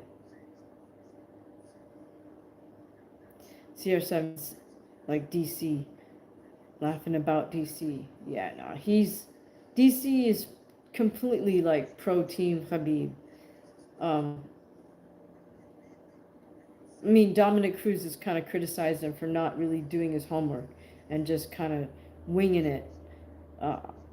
Hopefully DC is starting to do more homework, I really look at former fight footage, or fight footage of the fighters he's gonna commentate on, so he at least has something to say. All right, so what are we looking at here? I'm not sure if this guy is a producer or director for The Ultimate Fighter, and everyone's hugging him up, so maybe he's retiring. Oh, Craig Pilgin. Oh, he's being inducted into the Hall of Fame. That's what it is. All right. I guess for all his work on the Ultimate Fighter. Executive producer of the Ultimate Fighter. Okay.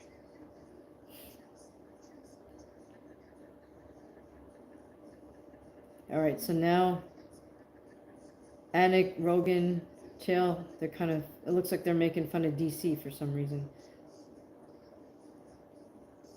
In any case.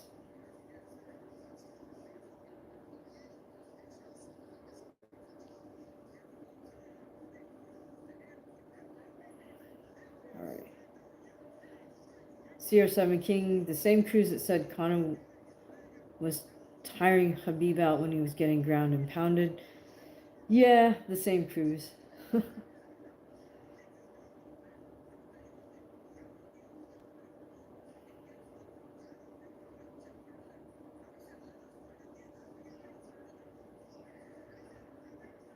Alright, so we're just having a little UFC commentator banter with Chael Sonnen, DC, Joe Rogan, and John Anik. CR7 King says, I like DC. Him being biased is even better. Islam and Umar will both leave with belts tonight. I mean, it's one thing if you just, I mean, I guess he'll always be biased towards that team because he was part of that team, or Khabib was part of his team. I mean, I can understand that. At a certain point, though, if you decide you're going to be a commentator, you got to, like, really start separating yourself. All right.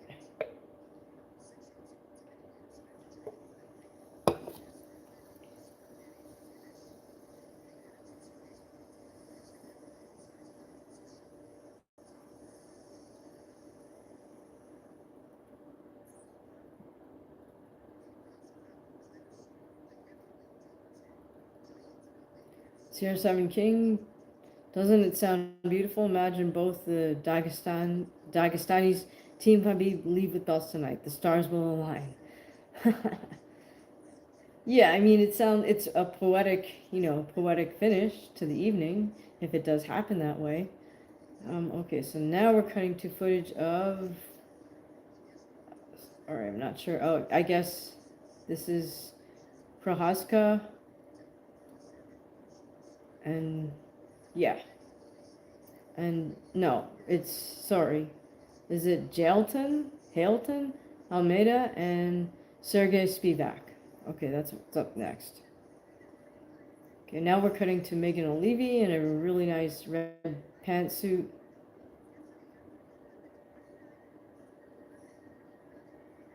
Doing a little stand-up.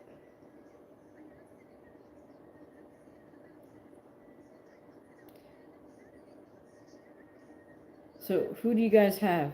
CR7 King says, this is a fodder fight. I'm only going to watch the last 3 fights. Okay, fair enough. You know what? You can get fatigued by watching fights a lot. So here we have Sergey Spivak making his walk. He's from Moldova. I'd never heard of Moldova until I went to Paris, France, to do judo training camp. And I saw somebody with Moldova on the back of their judo gi. So, yeah, it's a small country. I guess it's part of the former Soviet Union. Do you guys know much about Moldova? Okay, Ankit says, I mean, he should be loyal to his friends, but not while working. That's why I like John Anik. He talks only good about every fighter. Yeah, at a certain point, you do want to look for all the positives about fighters, about each fighter, right? You don't want to necessarily point out their mistakes until they actually do them. Okay, so Spivak is getting checked out by the cutman, getting greased up. CR7 King John Anik got the perfect voice. John Anik got the perfect voice for commentating. Yes, he does have a great voice. Okay, the ref is Mike Beltran. He's checking out Spivak. Sends him into the cage.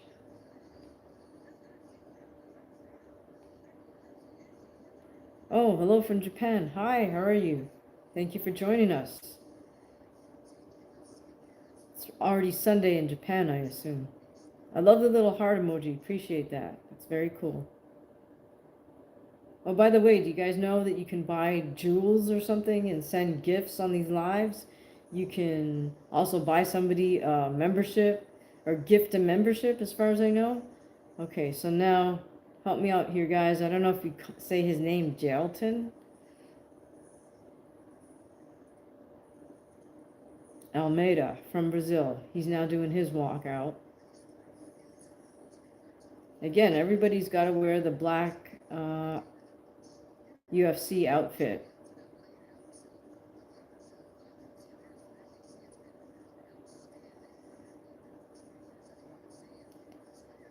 Who do you guys have in this fight? CR7 King's not even going to watch this fodder fight.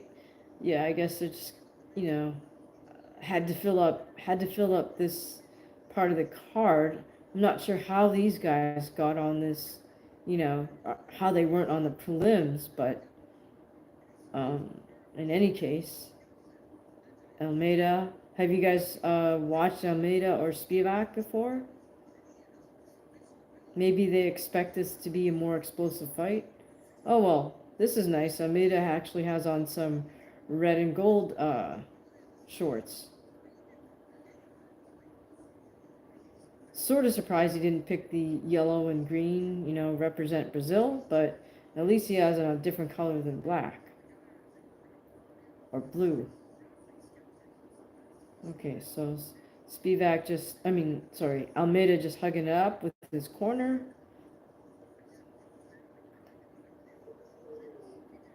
Getting greased up by the cutman. Ankit says both these guys rely on the ground game. Okay, thank you for that info, Verma, because I don't know anything about either guy. Right. Almeida asking for grease on his mouth, I think. Me personally, I don't see why fighters can't have their own cut men like they do in boxing. There's not sort of the house cut man that deals with everybody. You get to pick your own cut man, and or it's understood that fighters are going to have their own cut man working in their corner because cut man has your best interest at stake. There's also different levels of being a cut man. Some are better than others. Personally, the work I've seen from some of these cut men in the UFC is really bad. They don't know how to bring down swelling. That's probably my biggest criticism. And they don't necessarily look like they know how to revive a fighter between rounds. But in any case. All right.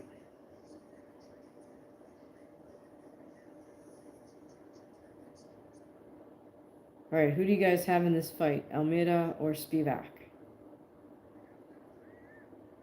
Right now, Michael Buffer's making the announcement.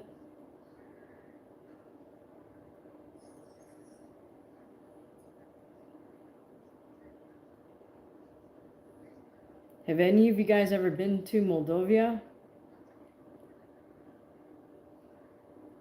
Bruce Buffer, my fault. Yeah, Michael Buffer's the, thank you, Ankit. Michael Buffer's the boxing guy. Bruce Buffer's his half-brother who's the UFC guy. Appreciate that, Verma. All right. Now we are cutting to Almeida.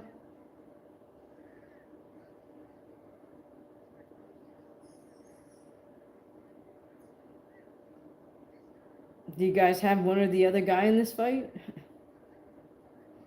Have you watched either Almeida or Spivak fight before?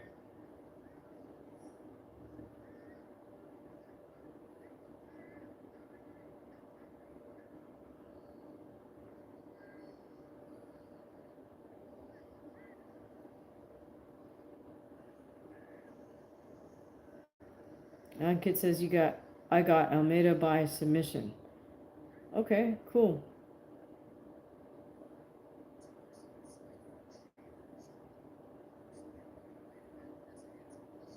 Let's see how this plays out.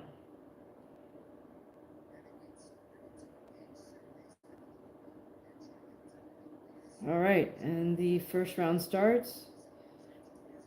We have Almeida fighting out of southpaw stance and Spivak fighting out of righty stance.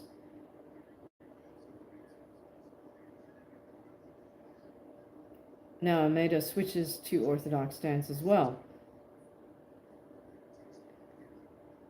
Spivak throwing a couple of jabs.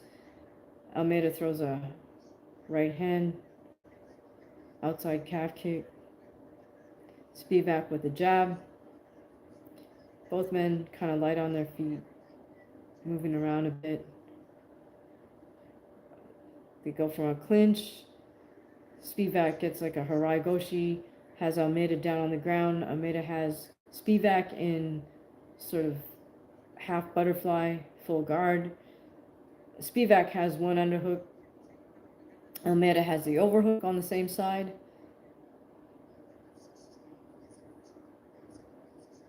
And Spivak is kind of trying to maneuver Almeida, I think, but Almeida's, good at moving from bottom position as well. So he loves that half butterfly. Interesting. That's more of a more advanced guard position, I think, but CR7 King, can they just knock each other out at the same time so we can progress things?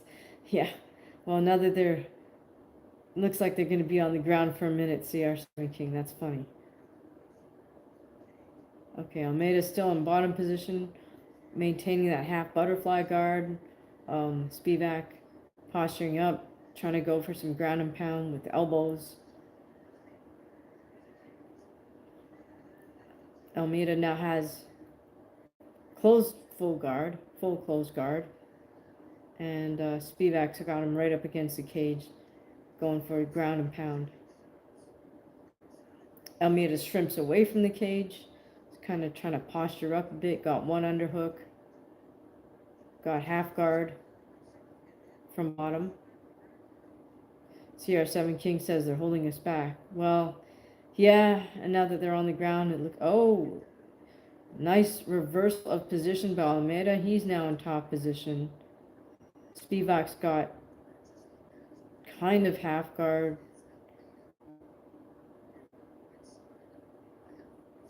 Almeida's got one underhook and got his other arm under Spivak's neck.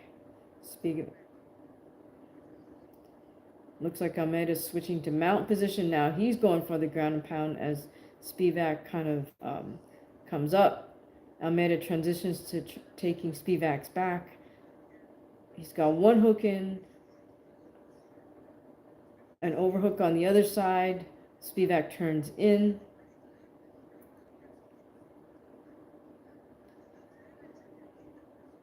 Almeida takes him to the other side, locks in. Not quite body triangle. Both men are kind of hand fighting now.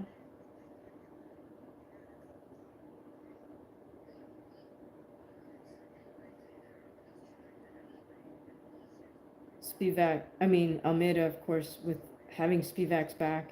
Spivak turns in now. He's in top position. Almeida's got him in full guard. Almeida pushes away. Spivak postures up. Spivak's still trying to go for ground and pound. Almeida's got one underhook. Spivak's keeping his head low, close to Almeida's. Nice sweep by Almeida. Both men return to their feet. Really nice high-level grappling there. Now we're back to striking. 1-2 from Almeida. Uppercuts. Oh, right hand. He's got Spivak in a bit of trouble. He's got one arm around Spivak. Now he shoots in for a double. Gets a takedown on Spivak, and he's got Spivak on his back. Going for ground and pound. Almeida's in full mount, but Spivak bridges out. Now Spivak's on his front. Almeida continues with the ground and pound from top, gets both hooks in from top. He's got Spivak flattened out on his stomach, and that's it. The ref waves it off. Wow. Okay, well, CR7 King, you got your wish. The fight's over. Didn't go the distance. That was really nice high-level grappling, though. Yeah. If we look at the replay, I'm not sure we could say that Spivak made an error there. I have to really kind of look back and analyze it, but good job. Good job by Almeida. So you called it right, Ankit. It was really Almeida by ground and pound, but, I mean, still, in a sense, that's a submission. Okay, so here we go. He got, like, basically semi-headlock. They're on their feet. Oh, that's what it was. Spivak goes for a 1-2, and Almeida comes with his own 2 and stuns Spivak, and then comes with a uppercut. That's a right uppercut. That's the punch that really hurt Spivak. So in the follow-up, I think Spivak was still damaged while Almeida jumped on him for the finish on the ground. So interestingly enough, it was the difference in the striking that made the difference in this fight between two guys who are excellent grapplers.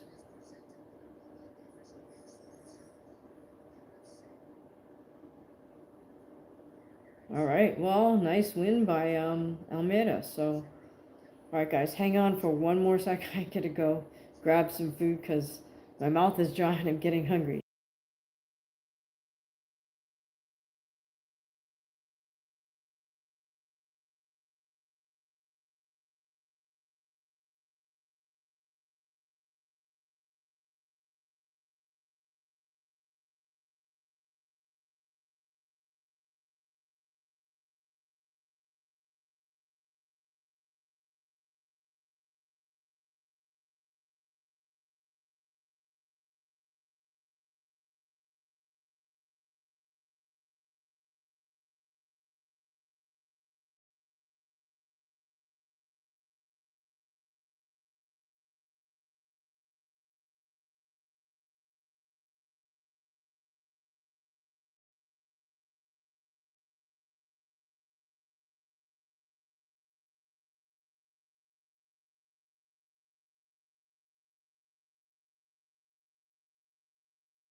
Ankit says it's time for my main event, Jiri versus Hill. Okay, so right now we're still in the cage. Post fight interview.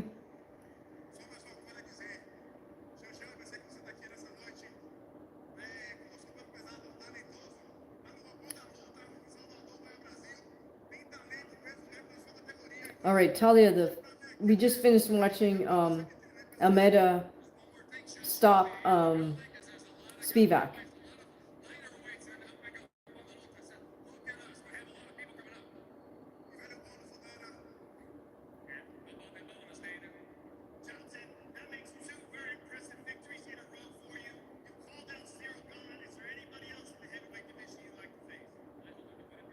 All right, so Almeida called out Cyril Gane. Rogan asked him if there's anybody else he'd like to fight. No, the co-main event, Talha. No, the co-main event hasn't started.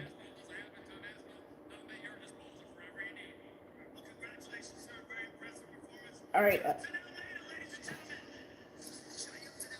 Yeah, that was a really nice victory by Almeida. Okay, so you're most welcome. All right, guys, don't forget, you can always leave gifts on these lives. You can gift somebody a membership. Of course, please do subscribe, hit the notification button, all that good stuff. And if you'd like to leave a super thanks, you're always welcome to leave a super thanks. Oh, and then we cut to one of my least favorite people in boxing, which is Mario Lopez. But now we have Bilal Muhammad, Tatiana Suarez, Alexandre Pantoja, wearing a Lakers jersey. Smart move on his part. Must be kind of cold, though. Now they're talking about Duplessis versus Strickland 2. Fred, can I gift you $500? Not today, Fred. I wish I had it like that.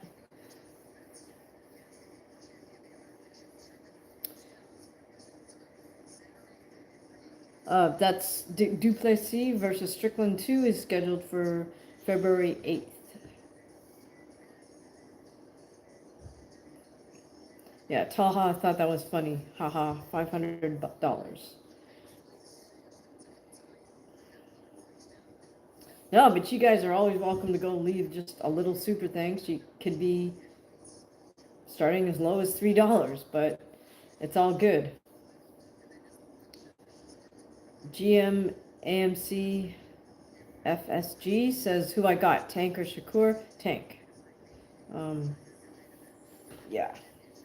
It's hard to argue against a dynamic, slick, explosive southpaw.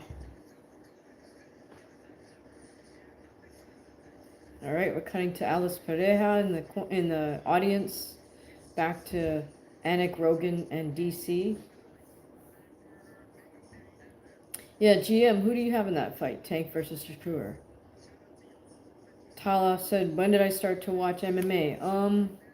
A while ago. I would say, well, probably about a little over 10 years ago. Initially, when I've always watched boxing. I mean, I've done judo and boxing, but initially, I really didn't like watching MMA because the striking was so horrible. It looked like two guys running at each other doing the front crawl or something. All right.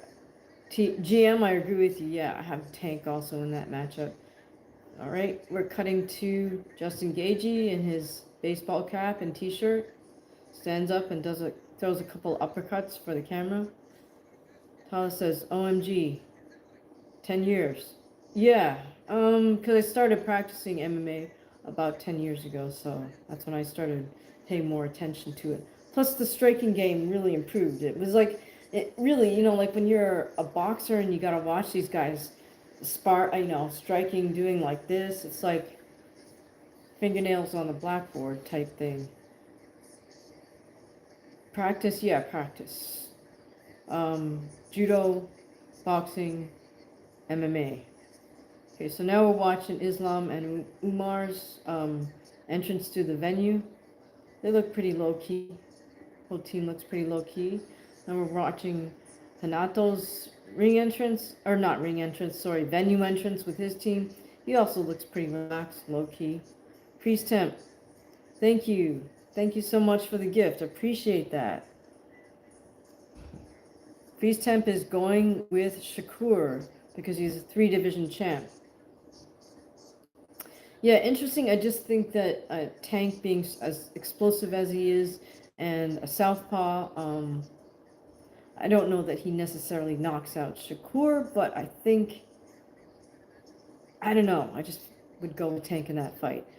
Talha says, wow, you can knock out people. Well, I don't know if I can knock out people, but I can land punches on them. Suzerain, oh, great to see you. Thank you for all the little emojis. Those are very cute. Thank you so much for that super thanks. Really appreciate it, Freeze Temp. That was very kind of you. Okay, so now we're cutting to highlights. Jiri, Prochazka, and Jamahal. Now, what do you guys think about his name being spelled Jamahal when it's really Jamal? Okay, Suzerain says, who do you think would win between Joshua and Fury? Fury, actually, at this point, because I think Joshua is shot. I actually don't really want to see Joshua fight anymore, but do you guys believe that Fury is actually going to retire? You know, he made that little IG post where he's like, you know, it's been fun. I've enjoyed every second. And what did he say? Dirk, somebody wore a mask, which I learned that means that somebody got robbed. Was it Dick Turpin wore a mask? That means somebody got robbed because this guy, he was apparently a very, very famous robber. So here's a couple of thoughts. Well, Fury could be saying that he's retiring in order to just get out of his contract, because that's what happens. You know, if you retire, you're no longer obligated to fulfill your contract with your promoter. So that's one way to get out of it, right? And then you just reemerge down the road. But I do understand how Fury versus Joshua would be a huge all-British fight and could sell out Wembley, perhaps, right? Suzerain says, why do I think Joshua shot but not Fury? Well, in his last, and when he got knocked out by Dubois, he just had some really bad tells. Like, he'd stand there and move his fist back and forth like this. That's what not even a rank amateur, they'll have that habit. Like someone who hasn't even made their amateur debut, they'll do that when they're sparring. It's this bizarre little habit, but that we should definitely not be seeing that in a pro fighter. So it's really concerning for me. I mean, the other problem with Joshua is he's never had his hands and feet coordinated. He's just such a, you know, big, powerful guy. He's a heavyweight, so he could get away with it for the longest time, and nobody, you know, none of his trainers just read him the Riot Act and insisted that he learn how to coordinate his steps with his punches, simply because he's winning. So why would you, if, I guess the theory they had was if it ain't broke, don't try to fix it. But in all honesty, when your foundation is weak, it doesn't matter, you know, how many times you win, eventually that weak foundation is going to give away. GM says Fury won that first fight, in my opinion. If you mean versus Wilder, yeah. GM also says, I think Fury was saying he got robbed. Yes, I think he was. Oh, I see. Are you talking about Usyk? Well, either way, I think Fury was saying he got robbed, right? Hollow Ninja, thank you so much for the gift, for the super thanks. God bless you, Hamaguchi. Terrence Crawford TKO by round 12 in the Canelo fight. His IQ and skills are too good, but knows not to let that fight go to decision. Yeah, I don't know. The only thing, Hollow Ninja, is they haven't made that fight yet, right? So, you know, I don't know. And I don't know, do you think Canelo's going to sign for that? I mean, at the moment, I'm a little bit over Canelo, but Not that he's not a great fighter, but just in terms of who he fights. GM says, yeah, versus Usyk. Okay, so I can understand why Fury's just disenchanted with boxing after losing 2 decisions to Usyk, especially if he feels he got robbed. So maybe announcing his retirement is way. I don't know if he has some type of agreement with Turkey, and he just wants to get out of that. Hollow Ninja is saying allegedly September. Oh, for the September Mexican Independence Day. Excuse me. That's a heavy negotiating that's got to go on to get that fight to happen, though. What weight are they going to fight at, do you think? Freeze Temp is saying, yeah, word on the curb is September. Let's go, Crawford. I mean, that would be, it's just such a huge, oh, at 168? Dang, that's a huge jump up for Crawford.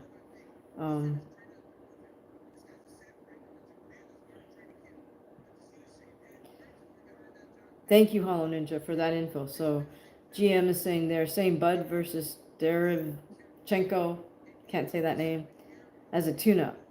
I think Bud would lose. You know, that guy, Derevchenko, very, very good fighter. He was with the same team out of Brooklyn as Danny Jacobs, I think, same trainer. But there were a few holes in his game. So yes, Hollow Ninja says Bud will destroy him. I think, now what are we talking at, 168? I'm not so sure that, Sergey hasn't been that active lately, so that would be a tough fight for Sergey. Would be interesting. Oh, at 160, and then he moves up to 160. I see.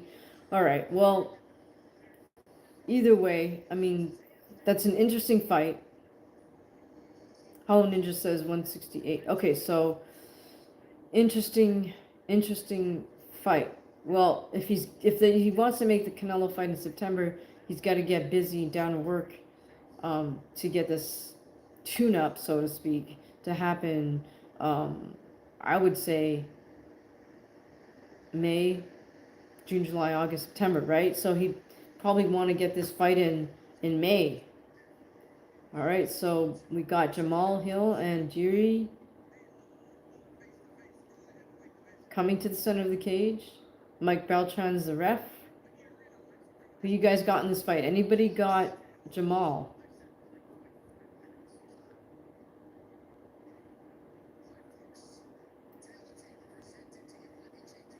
All right, this will be an interesting fight, I think. You guys got Jamahal, you got Prochazka. Prochazka 35-1, and Jamahal 12-1 and 1 no contest. Anybody going with Jamahal? All right, we got Bruce Buffer making the announcements. What I don't like about Jamahal is he looks a little dry. Want to try to break a sweat a little bit back there and change him before you come out. GM says, I don't know enough. Okay. Well,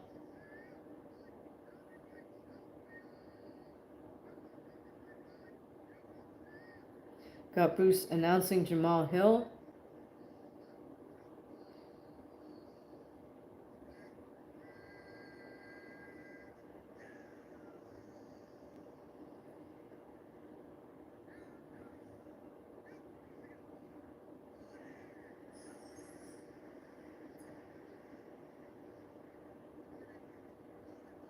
Okay, here we go. Bruce Buffer is announcing Jiri Prochazka. GM says, I really know boxing, just watch MMA when there's no boxing, LOL. Okay, yeah, I can get that 100%. The thing is, usually in a UFC pay-per-view, the main card is pretty entertaining. So even if you don't know a lot about MMA, there's still some interesting matchups. All right, Bruce Buffer just announced Prochazka.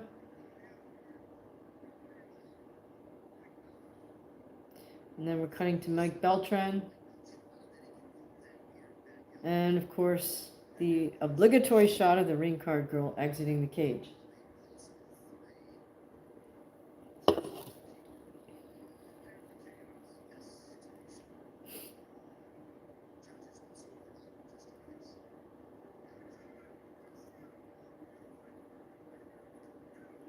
All right, here we go. We have Prochazka coming out in orthodox stance and Jamahal Hill fighting out of southpaw stance. Got Prochazka bouncing around quite a bit. Now Jamahal switches over to, he's switching back and forth from orthodox to southpaw. And Prochazka is simply bouncing it up and down a lot. Freeze temp, boxing is about to be fire, thank you. Which fights are you looking forward to the most, Freeze temp? Alright, we have Prochazka coming in, switching stances to throw kicks, so now he's in southpaw, switches back to righty. I guess both guys are going to switch constantly back and forth, so I'm not going to keep calling the stance switches so much. Prochazka throws a front kick, lands a nice right hand to Jamahal's chin. And Prochazka counters Jamahal's jab, lands another nice pad punch. Jamahal comes in with a 1-2. And calf kick, doesn't quite land those. Prochazka stepping in, switching stances with his kicks. GM says, Merab versus Benavidez fight of the year. Potentially, huh? Well, it's the next big fight. I am looking forward to that. Okay, it looks like there was an accidental headbutt, and both men acknowledge that and touch gloves.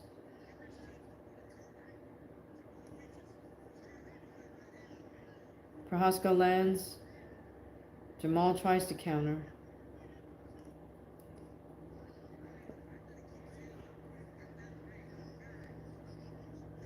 Interesting thing is both men have holes in their striking game here and make some errors. Like Prochazka will leave his jab hand out there extended, which means he's open.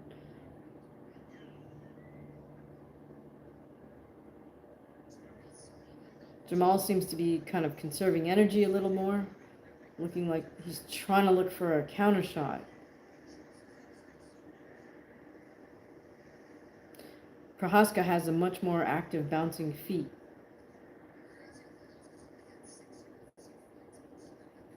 And sort of jittery movement, but Prochazka comes with a little fainting motions. But Jamahal is just not throwing enough, I think, in terms of trying to get his jab going. Oh, Prochazka lands a nice right hand to the head. Oh, goodness, and he catches Jamahal with a hook and drops Jamahal. Now he's just going straight in. Oh, down for some ground and pound, but both men make it back up to their feet. Jamahal comes in with a 1-2, but it's a little bit overextended when he throws these punches. Prochazka again with a hook. Prochazka lands a hard jab. Freeze temp, February 22, Riyadh is amazing stack card. Yes, definitely. Beterbiev versus Bivol number 2, for sure. That's going to be a fun fight. Oh, Jamahal misses with a right hand lead. Prochazka slipping, dipping, kind of showboating a bit, although that's kind of his style. Prochazka faking a level change and then a head kick. Circles around. Jamahal keeps ending on that reverse punch with his hand extended out there, and he's a little bit off balance, so he's open for a counter. I think Prochazka's hurting Jamahal here. Yes, he lands Prochazka another hard jab. I think Prochazka's confidence level is really starting to build here. Prochazka throws a 1-2. Jamahal tries a right uppercut.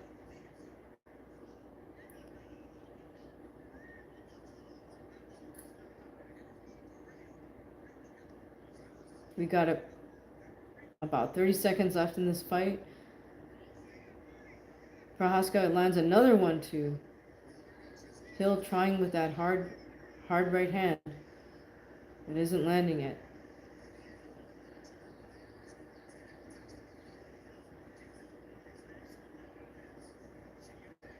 Now less than 15 seconds. Jamal's again looking for that right uppercut but misses. And that is the round. Wow, okay, good round. Got to give that one to Prochazka for sure. He hurt Jamahal.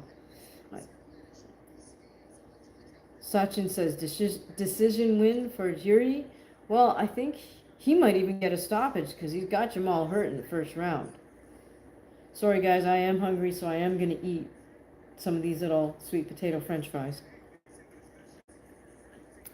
Priest Temp, thank you so much for the thanks. Appreciate you. Great live and chat. Let's go, Hamaguchi. Thank you, Free Temp.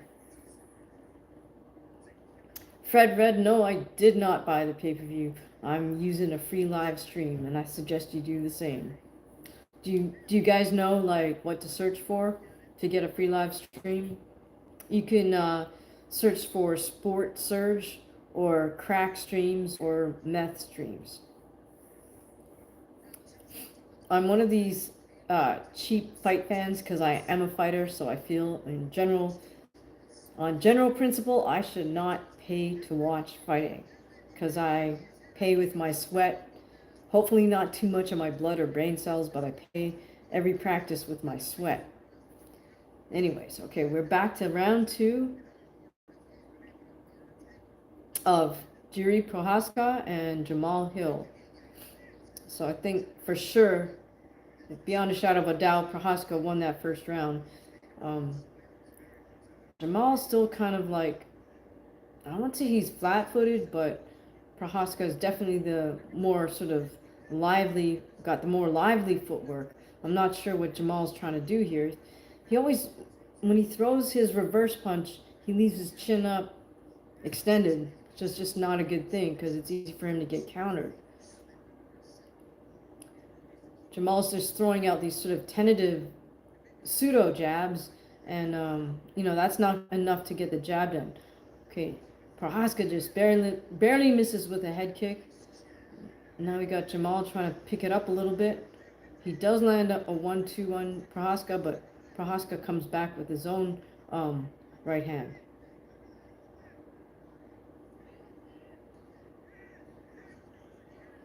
Oh, now there's a stop in the action. I think Jamal's indicating that he got eye poked or something. Oh boy. So he's doing the whole blinky thing, touching his eye. Well, let's look at the replay. It's hard to tell on that one. It's hard to tell from the camera angle is showing us if Prochazka's fingers actually did get into Jamal's eye. But the referee's given him the benefit of the doubt. He's at least bought himself a little bit of time.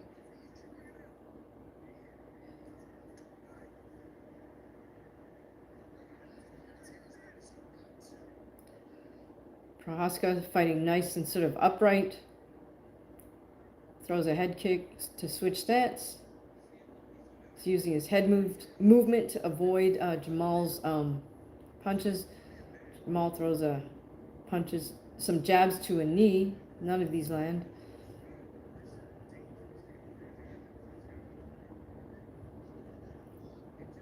Jamal throws a hard reverse punch. Does land a nice 2 off a 1-2. Prochazka comes with a feinting upper body motion to a body kick. Jamal also tries to throw a front kick. Oh, Jamal gets in a nice right uppercut while they're at close range. Prochazka comes back with a reverse punch.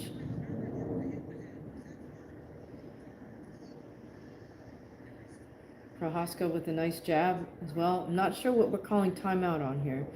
Beltran asks. No, I guess it's a low blow, perhaps, because Prochazka's kind of bending over. Or it's an eye, is it another? Oh, it is an eye poke. Oh my goodness. Now this one you can see a little bit better on camera because Hill actually had his fingers extended. So in any case, it's another stop in the action in the second round due to an eye poke. So Prochazka's kind of touching his right eye. Hopefully no harm, no foul here. And he's kind of nodding to the referee. Think he's okay. If a fighter wants to quit, this is, you know, this is an ideal opportunity to quit, right? Off an eye poke. The doctor asks you, how many fingers? And you go, 27. And the doctor says, oh, you can't see. We're going to stop the fight. All right, Beltran's kind of giving Prochazka time to walk it off or what have you.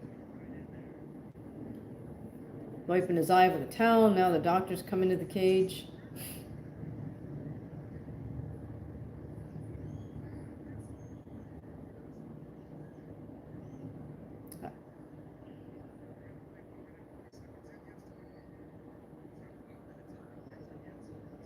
Right, it's an official timeout.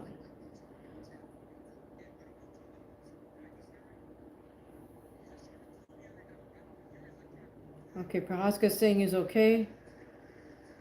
The doctor's, you know, doing his little shining light in his eyes, saying, you can see, you can see. Of course, if he wants to fight, he's going to say yes. If he doesn't want to fight, he's going to say no. So I've always thought that was kind of an odd thing to do, you know, give a verbal eye test to a fighter, but what else can you do in the moment, right? Okay, so both men touch up, and we're back to the action. We're halfway through the second round at this point. For sure, Prochazka won the first round, and I think he's winning the second round as well. Jamal's just not being active enough. Again, he overshoots his reverse punch with his hand down and his chin up. Prochazka really coming alive now and kind of doing a lot of herky-jerky motions with his upper body. Fakes a jumping knee and then goes to a body kick. Oh, goodness. Jamahal does his overshot reverse punch and Prochazka counters. Now Prochazka's really picking it up. Now, I have to say, I'm really not a fan of Prochazka's sort of herky-jerky, weird striking, just because it's flawed in its own sense, but, you know, I give him credit for just picking the pace up here. Prochazka comes with a 1-2 that lands. We got a minute and a half left. So Jamal's now down 2 rounds for sure. Again, Jamahal misses with a reverse punch. He only seems to be really able to land when Prochazka comes into close range, but when they're at further range, Prochazka's just got his number. Jamal's just a little bit too slow. And he keeps his chin up.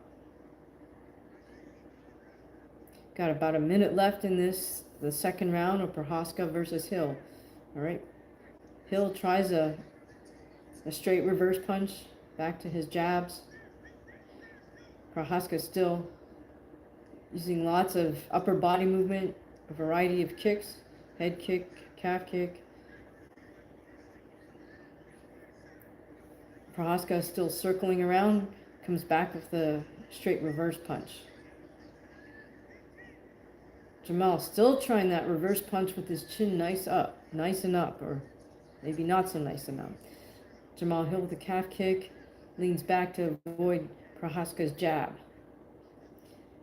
The problem with Jamahal is he's just not throwing his jab with enough bad intention, meaning there's not enough speed and power on his jab. So you have to get somebody to respect your jab. Both men in a clinch, and Jamahal throws a knee. Doesn't really land. Prochazka's like, come on, you know. Looks like the round's going to close out with Prochazka doing a lot of herky-jerky motion. Definitely 2 rounds to 0 for Prochazka. Freeze temp. Thank you so much. Really appreciate your generosity. All right, so Jamal's cut man is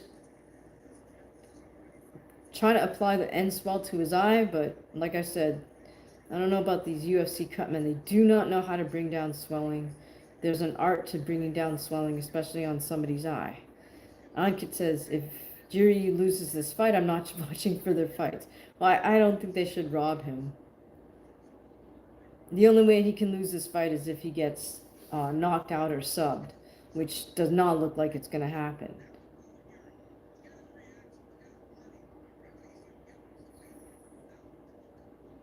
Okay, here we go. Third and final round. Prochazka versus Hill. So, I'm going to assume everybody agrees that Prochazka is winning this fight. By the way, if you guys are enjoying the live and you enjoy our videos in general, please do subscribe. Please also consider joining the channel as a member. You get early access to all the longer form videos and some of the short videos too. All right, so we're in round 3. Prochazka's fighting with his very upright torso. Starts off with some kicks and a lot of sort of feinting with his upper body motion and head motion.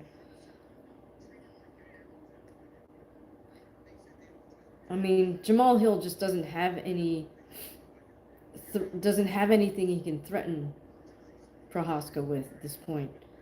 Okay, Jamal comes in with that reverse punch with his chin up again. But Prochazka is just a much more active fighter. Feints with his body, comes with a combo, clips Jamal. Now he's got Jamal against the cage. Prochazka throws a knee, gets the tie clinch, and throws another knee. All the time throwing his hands as well. So I think he knows he's got Jamal in trouble. Misses off a 1-2. Jamal sneaks in a little right uppercut. But Prochazka's right back on it. Jamal again overshoots his reverse punch. Prochazka is just keeping busy with his jab or feint jab or his blocking. As well, he's very lively on the feet. Throws a head kick. Doesn't connect. Lots of herky-jerky motion from Prochazka. In a sense, all of that is sort of wasted movement, but I understand what he's doing. He's just trying to like confuse and feint out and sort of mentally overload his opponents with that. And you know, for a lot of the part, he's made it work for him. But when he's up in there against a superior striker like Pereira, he's just not. It just becomes a flaw because Pereira can see all the gaps in what somebody like a Prochazka is doing. If you're not really, really, really good, then what Prochazka does is confusing. Oh, and Prochazka connects with a reverse punch. It looks to me like Jamal is just trying to survive. He's just doing enough to not get knocked out, but he's not going to commit. Oh, gets the tie clinch, goes for a knee. Comes with another 1-2. We got a minute and a half, or halfway point, and Prochazka drops Jamahal Hill with the right hand, I believe. Gets Jamal on the ground, is going for the ground and pound. Jamal trying to make it to his feet. Jamal gets back up, or Prochazka continues to throw leather. Jamal's trying to get a tie clinch, goes down to the ground. Prochazka's got him down on all fours and is just administering some ground and pound, and Mike Beltran waves it off. All right, Anki, Jiri made it unquestionable, right? It gets the KO or TKO victory here. So, Ankit, are you going to watch the rest of the fight then? Rest of the fights, that is. Okay, Ankit says, wow, I can't tell you how happy I am right now. Well, I'm happy for you that you're happy. I'm glad Prochazka won that fight. He deserved to win that fight. You could tell from the first round that he was just, I felt he was more willing to put it on the line, you know? More willing to go for it. I feel like Jamal's really fighting more conservative, and he didn't seem to have that killer instinct. Bullies get bullied. Question: who's your pick, Tank or Shakur? My pick is Tank. How about yourself, bullies? I just think it's hard to bet against a slick southpaw who's an explosive puncher, and that's what Tank is. Um, for someone who's such a puncher, he's really slick. Yeah, okay, bully says Tank as well. Definitely agree. Ankit says I like Hill too, but Jiri is love for me. Haha. Okay, cool. Yeah, he's an interesting character as well, but I mean he showed me he had more heart in that fight. So, yeah, I'm glad he won that fight.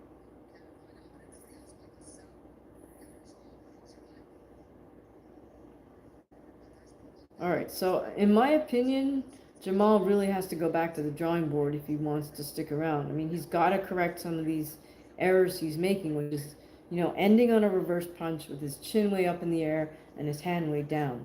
Not bringing that, coming back with a hook on that opposite side to bring himself back in position, or for goodness sake, tuck your chin when you throw that reverse punch.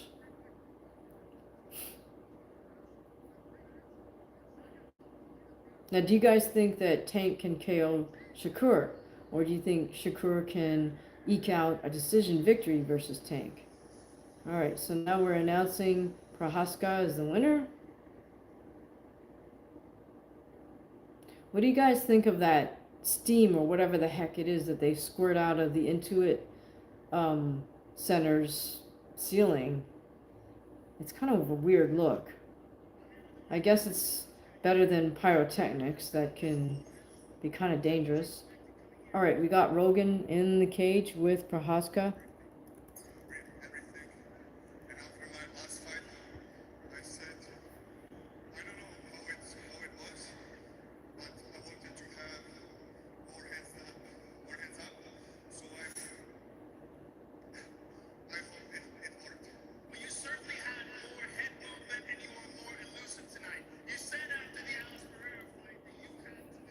Joe Rogan is giving Jiri props for having more head movement. So, Sachin says Merab versus Umar, who wins? I'm rooting for Merab. That doesn't mean I don't think Umar can win, but I'm rooting for Merab.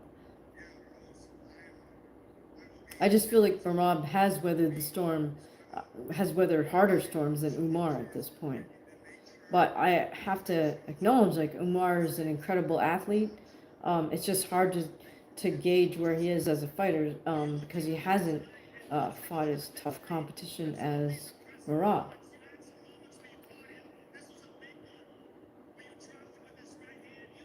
All right, we are looking at highlights from Jiri's performance, where he dropped Jamahal with that right hand. That was kind of the beginning of the end for Jamahal, I think.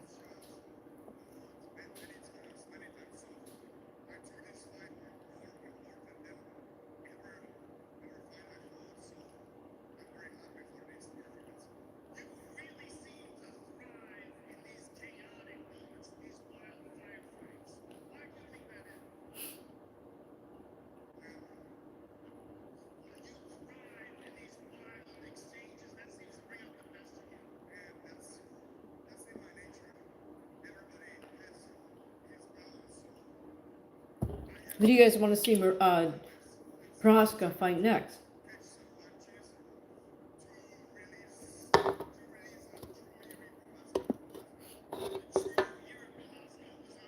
Do you think Prochazka should fight Pereira again? I still think Pereira's going to KO him if he does, though.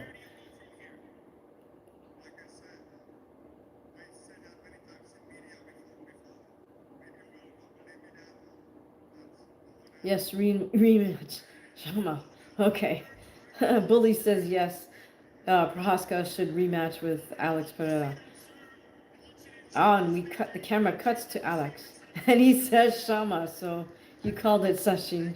I mean, you called it, bullies. Sachin said, Merab looks nervous to me. He alluded to something in one of the press conferences or an interview. Merab alluded to an injury or something, or I don't know what. So I'm sort of wondering, whenever you hear a fighter say that before a fight, are they setting us up to have a built-in excuse if they lose? Bully says, and I'm from Baltimore, I have to stick with the home fighter. Yeah, for sure. You're from BMO? Yeah, you got to stick with Tank, for sure. Baltimore's an interesting place, that's for sure. I've only just passed through. Okay, who did we just cut to here? Sorry, I don't know who we're looking at in the audience. Oh, Brian Ortega, CM Punk, CM Punk. Who's that? Ian somebody? Oh, Diego Lopez with his interesting haircut. Chandler.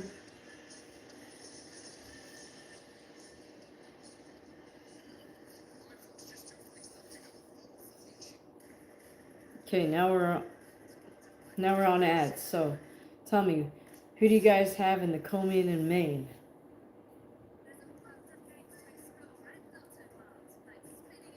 Sachin says, I agree. Shama stopped him twice already. I mean, Alex is just a superior striker, number one.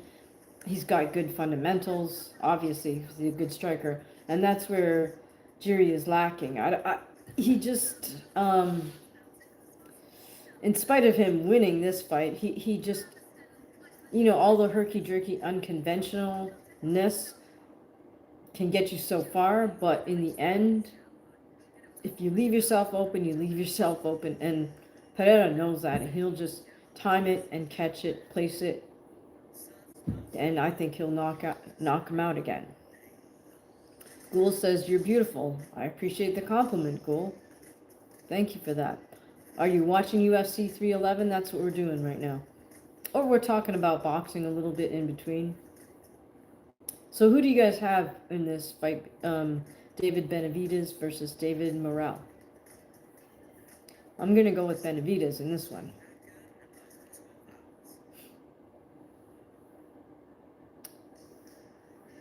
But I gotta admit, I don't know that much about Morrell. So, to be fair, as we say.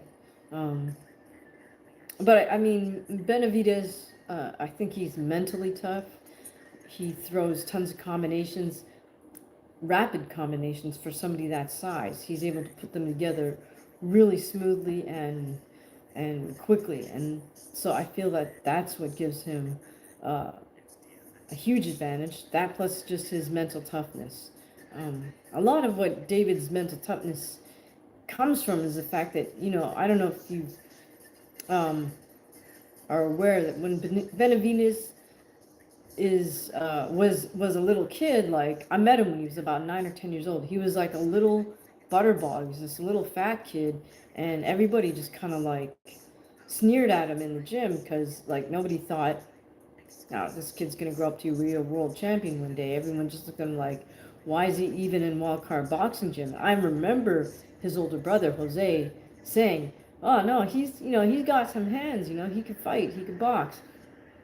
And people kind of just like, yeah, right, but a few years later, a 10-year-old sprouts up into a 15-year-old, and now he's big enough to start sparring grown men, and he's like literally grown out of his sort of baby fat, and David starts putting together and just built himself into what he is today. But and it had to be super painful as a little kid, just hearing people probably make fun of you or just not take you seriously at all because you're a little fat kid. But I'm sure he loved boxing, otherwise he wouldn't have stuck around. And he just put up with all that emotional pain of people making fun of him, and built his character.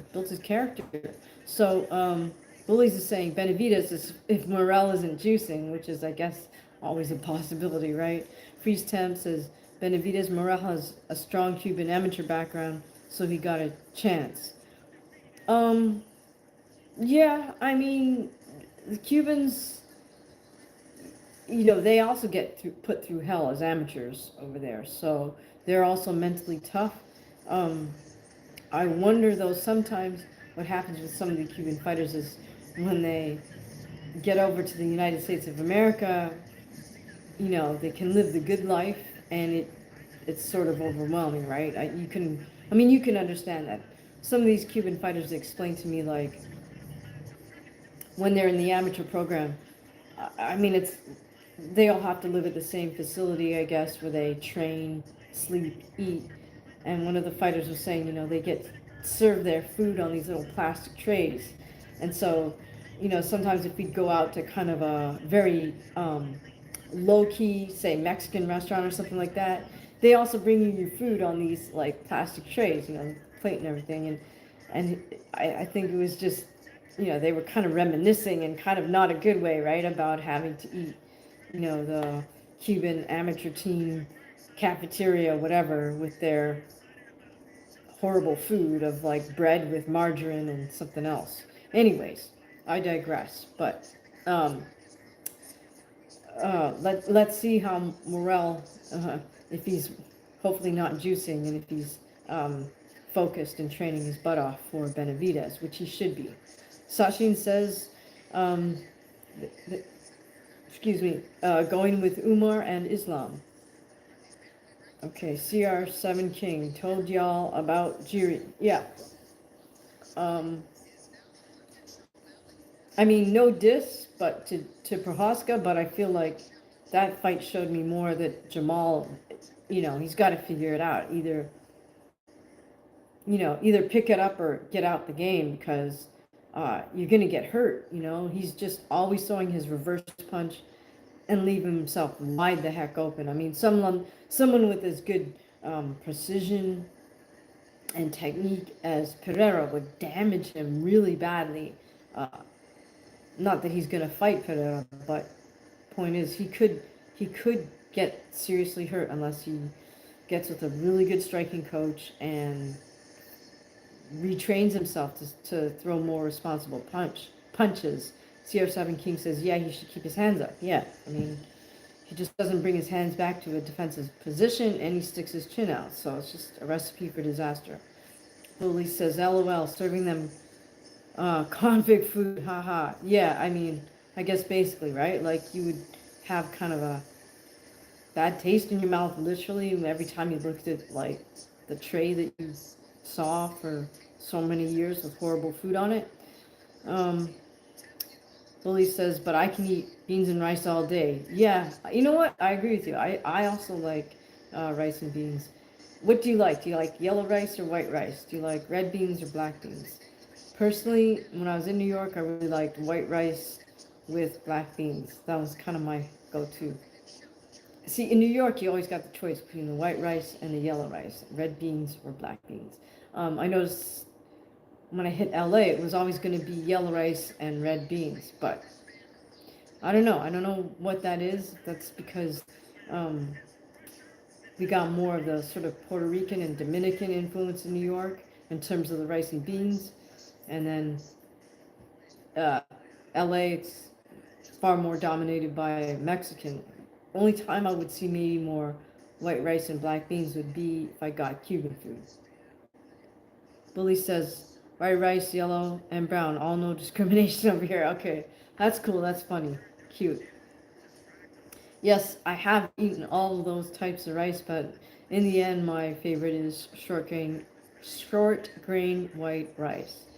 Sachin says, Jamal is still upset about his loss to Shama and whining about it. Interesting. Well, he would get, like, lights out by Shama. So, anyways. Ankit says, we all know Islam wins against Moicano. But what if it was Arman versus Islam? How would that have gone according to me? I still say Islam would have won that. Freeze temp. White rice, black beans. Cool. Spanish rice is also a goodie. Oh, yeah. Spanish rice is really nice. That's not to be corny, but yeah, I like all the other ingredients that's in the Spanish rice. Very tasty. A little bit more work, I suppose, to make than just rice. I don't know. I don't know how to make Spanish rice, but Tayam says, is it Tayam? I want to see Islam versus Ilya. That would be an interesting fight for sure. Ilya's got really terrific striking. And very decent wrestling as well. So, interesting fight. Okay, we're going to highlights of Umar. Oh, the 3 Dagestani fighters.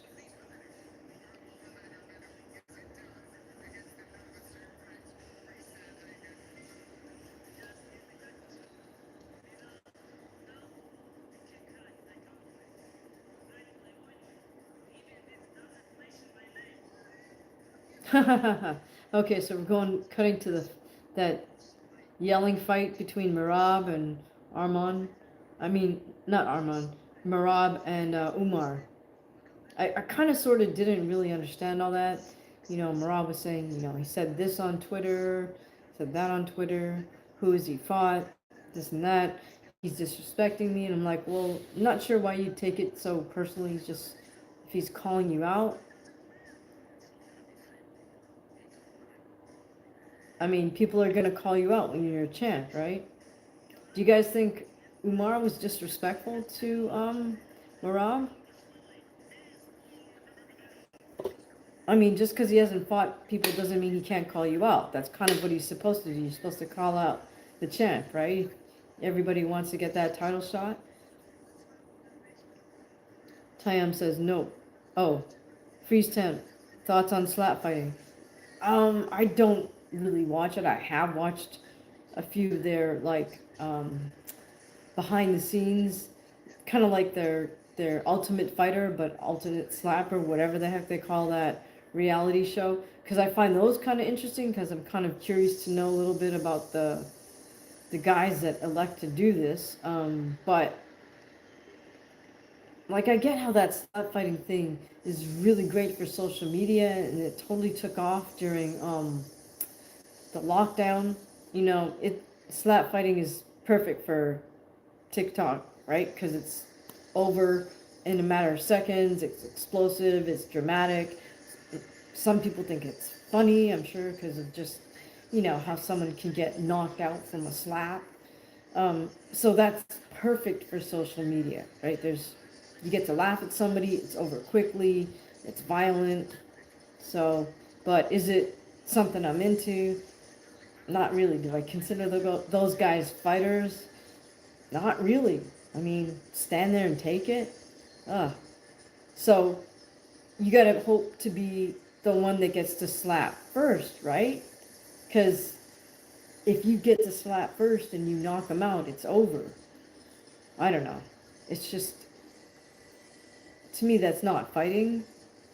It's about how much damage you can take and whether you get the coin toss in your favor or not. Anyways, Freeze Temp says LOL, haha. All right, Sachin says no, Merab was overreacting. Okay, I mean, I don't know.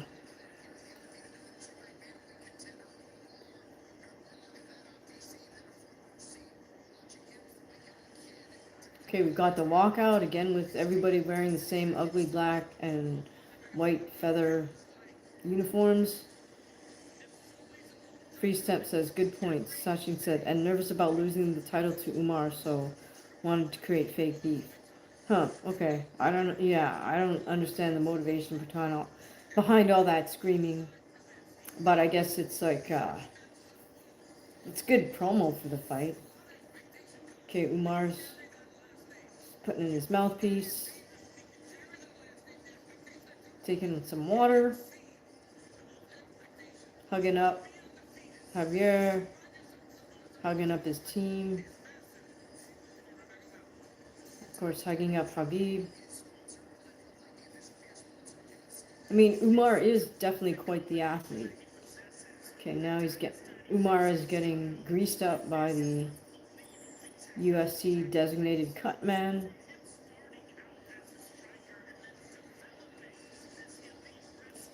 I find it interesting that most of these UFC cut men don't put any Vaseline over the mouth area or the chin area of the fighter. You can actually get cut on the lips, this area. So you want to have grease there, even when you're just sparring in the gym. Anyways, Tayam says Umar has phenomenal kicking. I think overall Umar is like a phenomenal athlete. Let's see if he's a phenomenal fighter. Like, it's one thing to be a terrific athlete who can fight, but you know, do you really have that fighting heart? I think we're about to find out.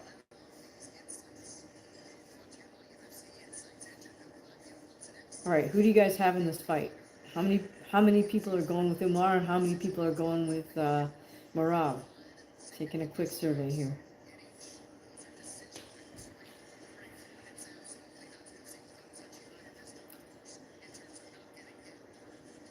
Tayam's going with Umar.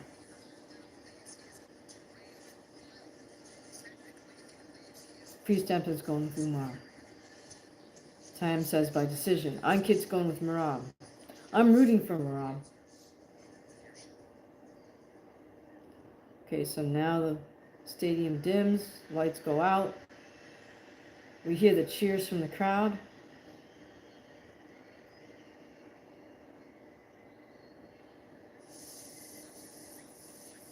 Wow, okay, cool. And the lights come up. I think Rogan just said this is like a smaller version of the sphere. So I can't figure out, like, from this viewpoint what they're projecting onto, but there looks like there's this big huge screen that's circular or something, that's way above where the ring is. So I guess down from the ceiling or something.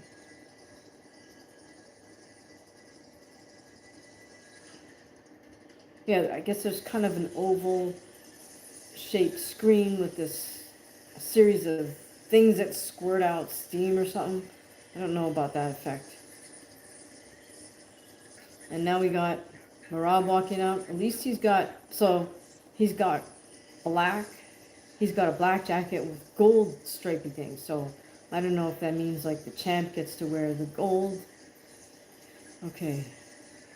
Jewel Kapil, sorry if I messed up your name, is going with Umar. So it looks like we got 1, 2, 3 people for Umar, 1 person, and myself for Merab. Gotta go with Merab, since I did spend a lot of time in New York. Not only that, but I mean, also because he's a champ, also because he's put himself through the fire. So I really hope he didn't have some sort of injury that's going to wind up being the excuse for a loss. Sachin says, Khabib says Umar is the best of the lot. Yeah, I think I did catch that interview. Which is obviously saying quite a bit, you know, if Umar is the best on Team Eagle. Bully says, I'll wing it and pick Umar. Go for it. Okay, so somebody, I think, with, I apologize.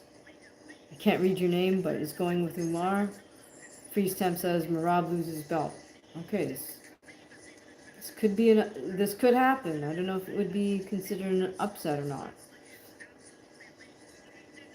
Okay, Merab hugging up his corner. Ray Longo.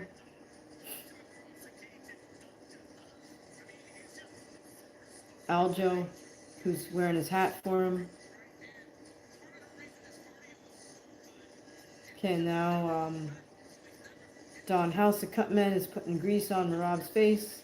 Eyebrows, nose, cheeks.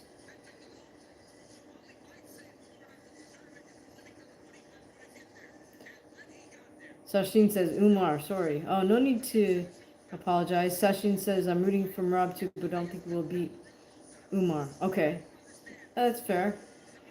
Tam says, this fight will be interesting based off the difference in energy systems of each fighter. Interesting observation, Time. Tell us a little more about that. I mean, are you saying that Merab has more sort of endurance energy and Umar is more explosive? Casey Jones says this fight will be a wrestling clinic. Yeah, this fight will be very interesting. I think it'll be a good fight. Tyam says fast twitch versus long endurance. Okay, that's what I thought you meant, but I just wanted to be clear. All right. So Tyam, are you like into strength training, or are you a personal trainer yourself? Because most people don't just talk about energy systems, you know, and obviously you know what you're talking about. Personal trainer. Okay, cool. Awesome. Well, it's good to have you here. Diego, thanks for joining us. Vamos Merab, vamos Islam. Right on. Thank you, Diego.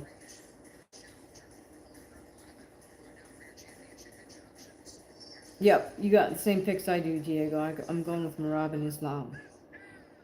All right. Freeze Temp says Umar 18-0, Merab 18-4, Umar 5 years younger. Okay, yes, there is the age difference. Casey Joe's, oh, it's money. Okay, we got Bruce Buffer.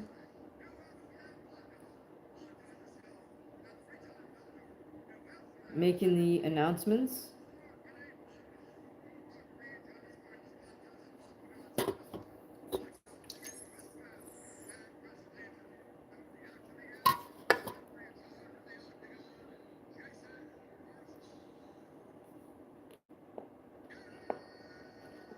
Okay, Jason Herzog is a ref. Is the ref, rather.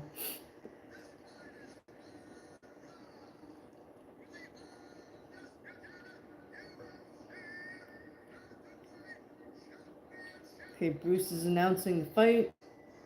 On the Intuit Dome screens, they're showing the Georgian and Russian flags.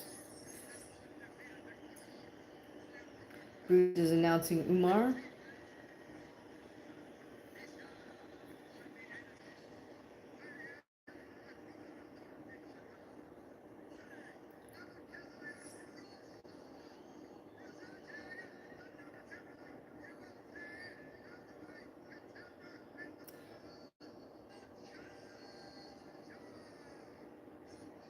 And Umar's just kind of smiling as Bruce Buffer announces him.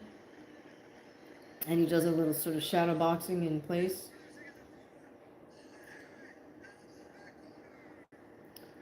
Now Bruce is announcing Merab.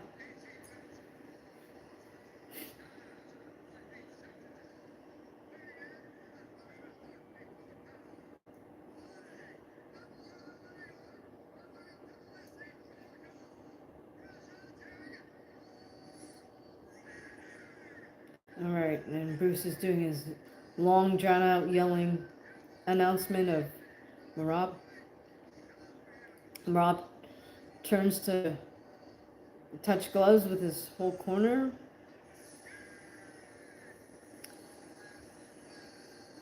And again, on the Intuit Dome, they are squirting out steam or something.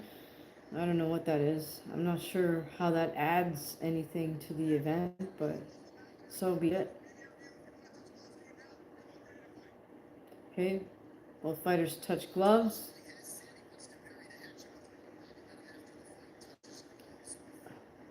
Here we go. Looks like Umar's going to fight out of southpaw stance. And Merab's going to fight out of orthodox stance. It looks like Merab's chewing gum, which I don't think he is, but he's just making that motion with his mouth. All right. Both men bouncing very live feet. Got good responsible guards right at shoulder height. Merab throwing out some tentative jabs and circling around to his counterclockwise. Umar also kind of bouncing on his feet, in and out.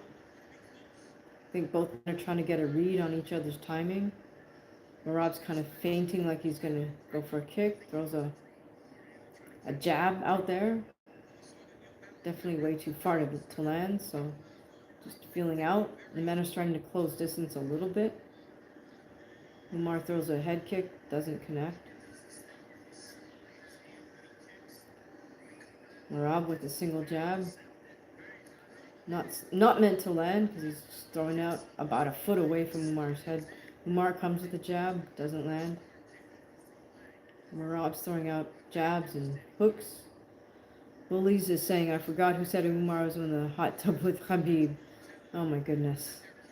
Yeah, those guys are close, so to speak, right? Right. Umar also throws a rear head kick that misses.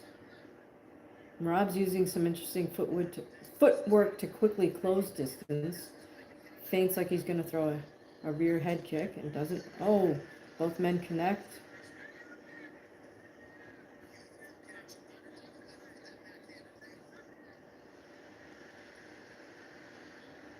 It looks like Merab connected on Umar there. And Umar was briefly down on the canvas and then bounced up. Merab using lots of feinting. Umar with a lead head kick that doesn't connect. Merab feinting with upper body motion. Comes with an overhand right that lands. But Umar ducks down to kind of deflect it. Umar comes with a 1-2 that doesn't land. Comes with another 1-2 that doesn't land. Merab throws out a single jab. Umar tries with the lead head kick, doesn't land. Umar throws a jab. Single jab. Merab still bouncing. Oh, nice 1-2 from Merab. The 2 landing on Umar's chest. Time says, do Umar have a Taekwondo background? Honestly, don't know. Oh, Merab 1-2 to takedown attempt. Doesn't get it. Both men back on their feet. Merab with a calf kick attempt. Both men maintaining a decent guard with their hands at about shoulder height. Umar's guard is starting to open up a little bit. I think Merab is really trying to maintain a responsible guard. Merab deflects one of Umar's kick attempts. Umar attempts a 1-2. Umar attempts a kick, a 1-2. Merab comes in. Umar shoots in, has got a single leg grip on him. Merab touches the canvas, but quickly circles around and comes out. Umar back to his 1-2. Who's fighting right now? Country, Umar NURMAGOMEDOV is fighting the champion Merab DVALISHVILI. Oh, nice feinting with the upper body motion by Merab. It comes to the 1-2, doesn't connect.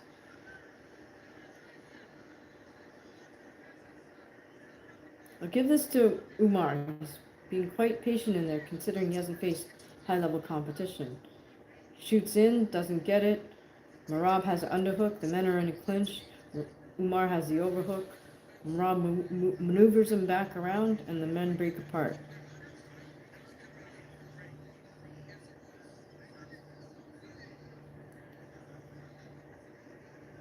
We have under a minute to go, folks. Close round. Umar misses with a 1-2. Merab. Okay, Umar misses with a head kick. Does connect with his 2 on the 1-2. Merab also connects. Merab doing lots of feinting. Oh, Umar connects with a 1-2 there, kind of running in. Goodness, this could give him the round. Merab kind of circling around. 10-second left. Merab kind of bouncing around. Umar misses with a head kick attempt. And that's the round. Ankit says close round 0-1 Umar. Time says he's setting something up with that head kicking. Interesting. Bullies get bullied says, do you think John Jones is ducking Tom Aspinall? I don't know what the heck John is doing. Between fights, I don't know if he's even thinking about fighting. Is he ducking him? I mean, you'd have to say so because he's calling out Alex Pereira, which makes no sense because Alex is not even in that weight division. So, John, if you're going to call somebody out, either they got to be in your weight division or you got to be willing to go down to his weight division. It doesn't make sense for you to call him out saying, hey, move up to my weight division. So in a sense, Yes, he's ducking Tom Aspinall. Now, his excuse is going to be, well, who the heck is Tom Aspinall? He's not a big enough name, but that's not the point. If you're the world champion, or you're the champion, you have to fight everybody and anybody in your weight division. Okay, here we go with round 2.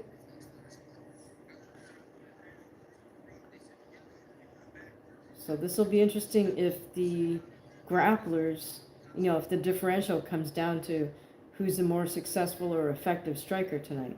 We got Merab kind of feinting with some jabs. Umar's using more of that sort of Eastern European kind of pawn. I mean, I call it a pawing jab. It's really not a pawing jab, but I'm not sure what else to call it. But it's that same sort of jabbing motion that you'll see a lot of Eastern Europeans use, like Usyk especially used in the last fight versus Fury, because Fury finally decided to use jab. Oh, Merab shoots in, but just abandons the attempt. Oh, goodness. Umar connects with a head kick. Merab just kind of walks through it, but that did land. Merab with a knee and a right hand. Oh, Merab with some good body shots. Nice. Okay, this is picking up, guys. Jones wants too much money to fight Aspinall. Yeah, well, that's a way of ducking him, right? You ask for too much money. If you ask for too much money, they're gonna say no way, and suddenly the fight's not gonna happen. Right, men are in a clinch. Umar with the underhook, Merab with the overhook, but they break apart and they're back to the striking. Time says, I love that Eastern European style. I mean, it is good for a lot of things. It's really good for the amateur system, but to be honest, when you do that with the jab, you're open for a hook on the opposite side, right? So in this case, he's open for Merab's left hook if he does that a lot with his jab, with his right jab. In any case, here we go. Merab shoots in, got a single grip. Oh, but doesn't get the takedown, and Umar takes Merab's back. Merab spins out.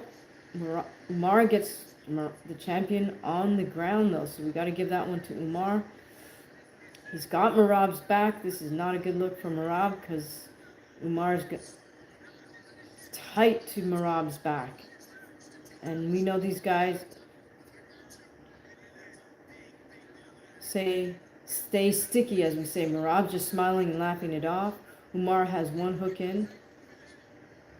Merab is kind of reaching behind himself, trying to posture up on one. Oh, and Merab stands up. Fighting Umar's hands, turns in, and they're back to the striking. Nice. Really high-level stuff. Umar again shoots for that head kick. Merab feints with that upper body motion.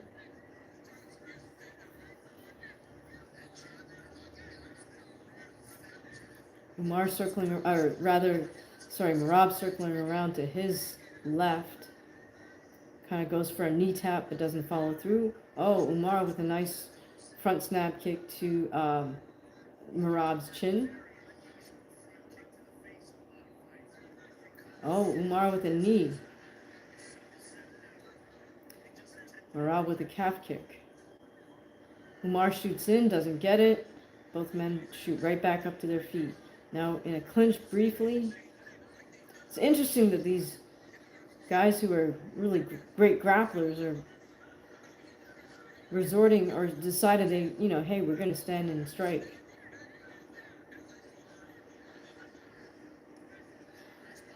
Great body shot by Merab. 1-2 by Merab. 1-2-3. Oh, lead right to the body lock attempt. Merab's got one underhook and one over.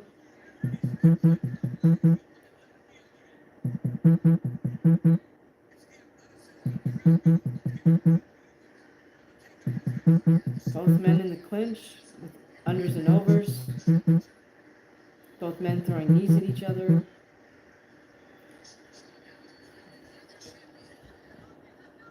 Country said those fights will happen. It's just a matter of time. I guess you're referring to Jones and Aspinall, huh? Oh. Reverse punch connects for Merab. Got about 20 seconds left in this fight, in this round.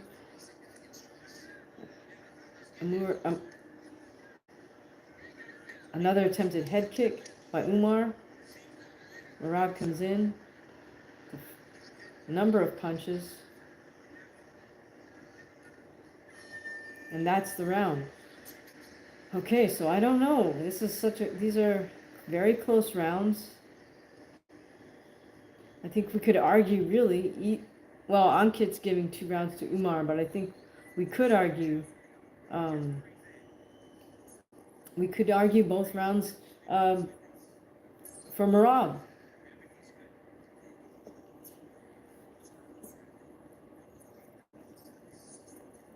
I'm not sure why Merab is opting to stand up between rounds.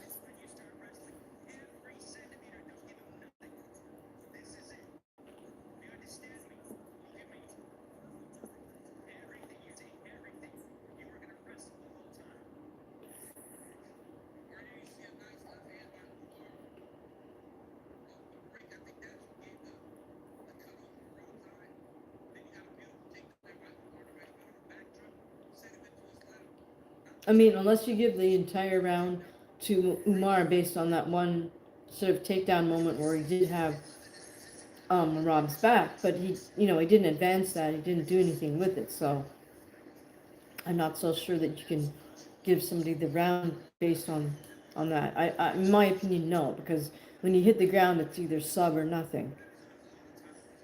You don't get points for almost getting a sub. You either get a sub or you don't.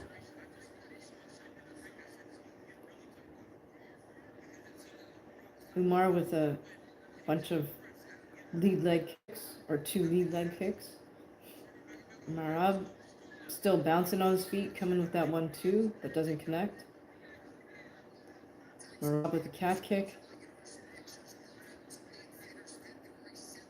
Oh, nice 1-2 to single shot for Merab.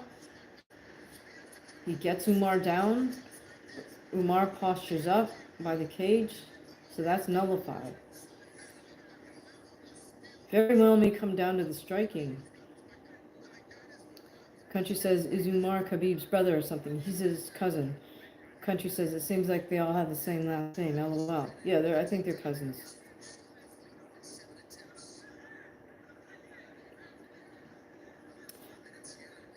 Merab slowly advancing, feinting with his upper body and his jab hand, and then kind of feinting level changes as well. Umar's kind of mimicking that sort of bouncy motion. Got his guard a little bit wide open.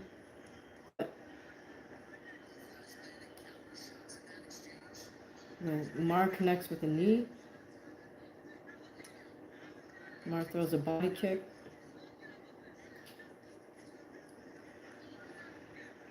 I think Merab has to pick it up a bit if he wants to make it clear that he's winning the fight.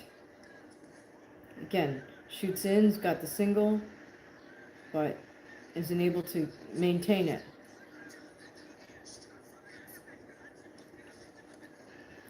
Oh, almost drops Umar with a right hand. Kind of nods at him. We got under 3 minutes here in the 3rd round of Umar versus Merab. Umar challenging Merab for the title.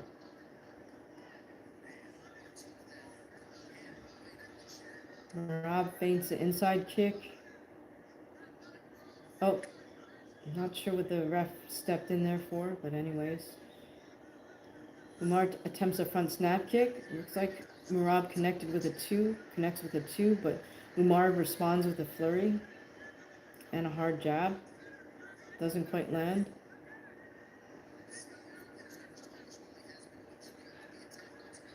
Nice 1-2 from Merab again. Nice body punch by Merab. Those body punches can pay dividends and down the road a little bit. Merab motions to Umar to come on. Again, Merab. Oh, nice takedown by Merab with the single. He just dumps Umar, but then lets him get back up. Umar attempts inside kick. Merab for 1-2. Okay, so this could be a turning point for Merab. He's starting to pick it up.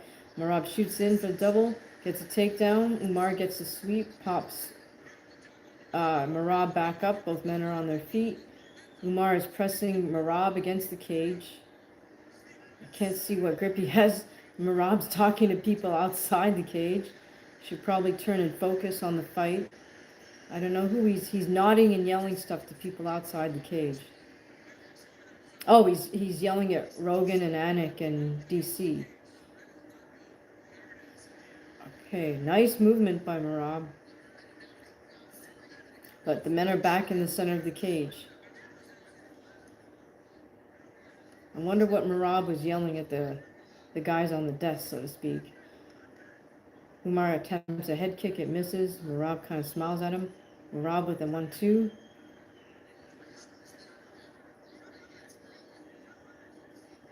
Merab is slowly kind of walking Umar down. Umar responds with an inside kick. Umar shoots for a single. Merab just hopping 1 foot, goes over to the cage. Umar has Merab's back. He's trying to take Merab down. Merab's kind of gesturing. Umar does get Merab to the canvas. He's got one hand around his waist. He's got a body lock from behind now. Merab is facing the cage. Merab puts his hand up and waves. I don't know why he's doing that. Okay, he just fights the hands and the bell goes for the end of the round. Alright, so a little bit of showboating from Merab, which I don't really like to see. Bully says agreed. You have to take the belt from the champion, I think. Sashin said his challenger has to stop the champion to win the belt, not win by a decision. Ankit says 2-1 Umar. Merab did good in this round, needs more work. Yeah, I agree. Merab needs to pick it up a bit. Okay, Cutman is trying to bring down the swelling on Merab's face. Again, Merab's choosing to stand up between rounds. Don't know why.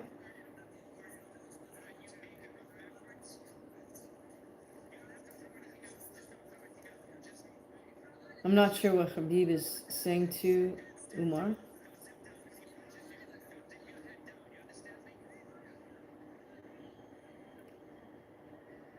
Country says that's just Merab's style. He's a cocky fighter. Okay. All right, let's see this next round. Let's see if that was a turning point in the third round.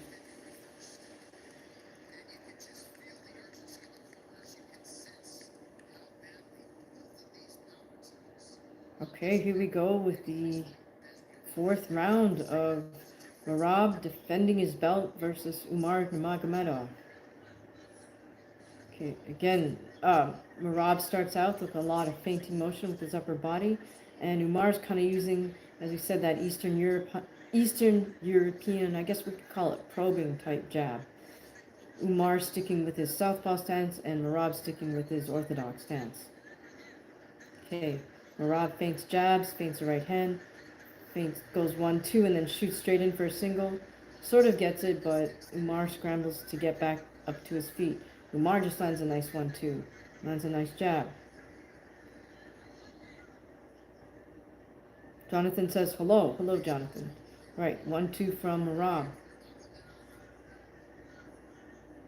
Again, lots of feinting with the jab, upper body. Again, Merab feints a 1-2, goes for a single. Gets a nice takedown on Umar. Umar's down, but pops back up.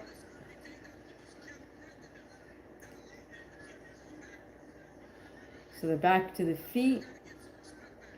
Again, Merab shoots in.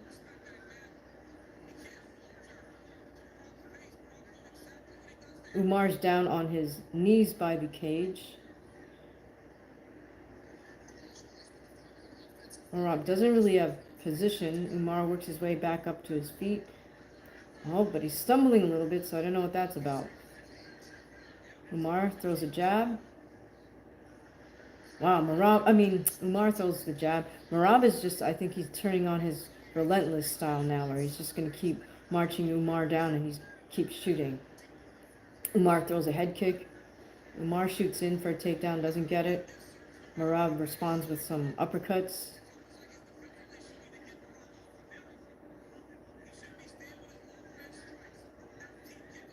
Umar throws a jab. Merab counters with a 1-2, 2 landing to the body. Billy says, coming from a former wrestler, we secretly enjoy standing up. That's funny. Reverse punch from Umar. Again, the 1-2 to the head from Merab, and he shoots in but then abandons it. Jab from Merab. Reverse punch from Umar. Oh. Umar gets countered hard by Merab. Shoots in. Merab blocks, stuffs it, and they stand back up. Reverse punch from Umar. Head kick from Umar. Doesn't connect. Oh, nice jab from Merab. Connects. He slips one of Umar's jabs and comes back with a 1-2 of his own. Umar, nice reverse punch. Again, Merab shoots in for a single, doesn't get it. Umar counters. Again, Merab feints, or at least goes for the single.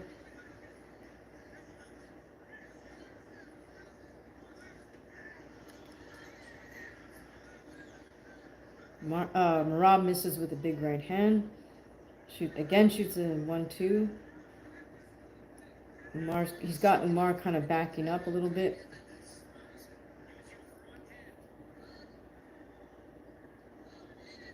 Merab just staying on top of Umar at all times, coming with the 1-2, 1-2.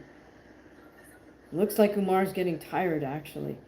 All right, Umar has a single leg grip, but Merab's just hopping, breaks off, back to striking distance. Merab throws a kick.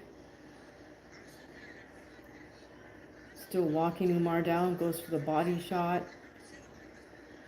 Umar shoots in, but doesn't get it. Both men are back on their feet.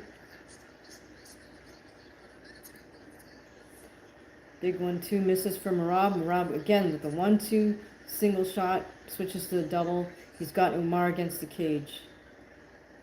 This is Merab's signature. He gets the double, gets Umar down on the canvas right at the cage edge in his own corner.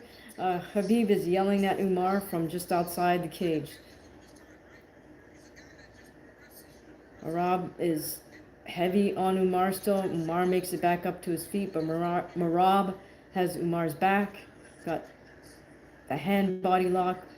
Umar is still facing the cage. Merab is kneeing him in the hamstrings. There's under 10 seconds to go. Merab's just striking at Umar, and they break off, go back to the center, and that's the end of the round. Oh, and both men sort of touch gloves at the end of the round. That's interesting. But Umar looks really tired.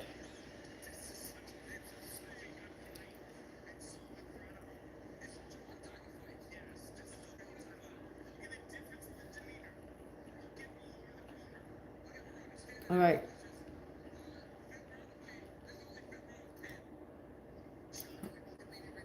Let's see what Khabib has to say here.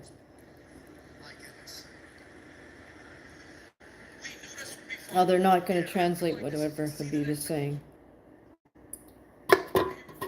Ankit says 2-2. Merab is doing pretty good now. His cardio and wrestling is much more superior. I agree. You can see it that Umar is starting to tire, and he might be starting to mentally break.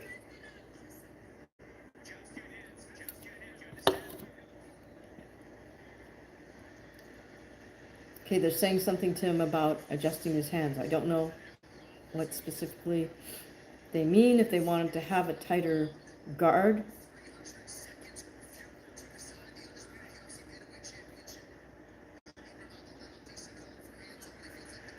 Merab starts the round by kind of gesturing to the crowd. Again, now he's using that herky-jerky upper body movement, circling around.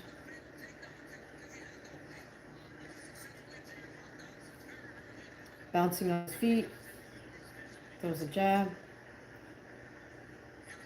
Umar keeping his lead hand out there, but not really doing anything with it. That's kind of a dangerous thing to do, just because he's open for Merab's left hook if he keeps that lead hand out like that. Merab feints his right hand elbow. Oh, he goes for a spinning elbow. I think Merab's confidence is just built up through the rounds. Merab shoots in for a double, doesn't get it, but forces Umar back up against the cage. Umar throws a hard reverse punch, doesn't land. Umar with the jab. Merab with the calf kick. Again, Merab 1-2 and shoots in for the single. Doesn't quite get it. Umar's got great defense. Again, now Merab shoots in again, doesn't get it. Right on top of Umar though, as Umar circles around. Again, Merab shoots in, doesn't get it. But this has got to be just wearing and draining for Umar, no matter what. Merab has Umar backing up.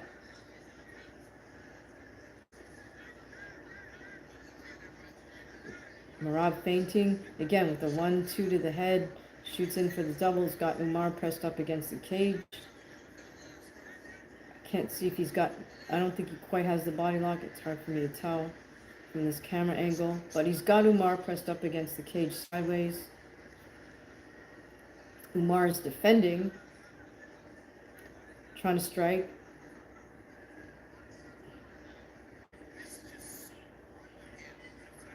Merab is just pressing Umar up against the cage. Who's winning the fight, or the fifth, the decider? I think Merab's winning. The momentum is in his favor. Foster's, yes, I have Instagram, same username. Merab still hunting Umar down. He's bouncing on his feet. Definitely the more lively of the two fighters.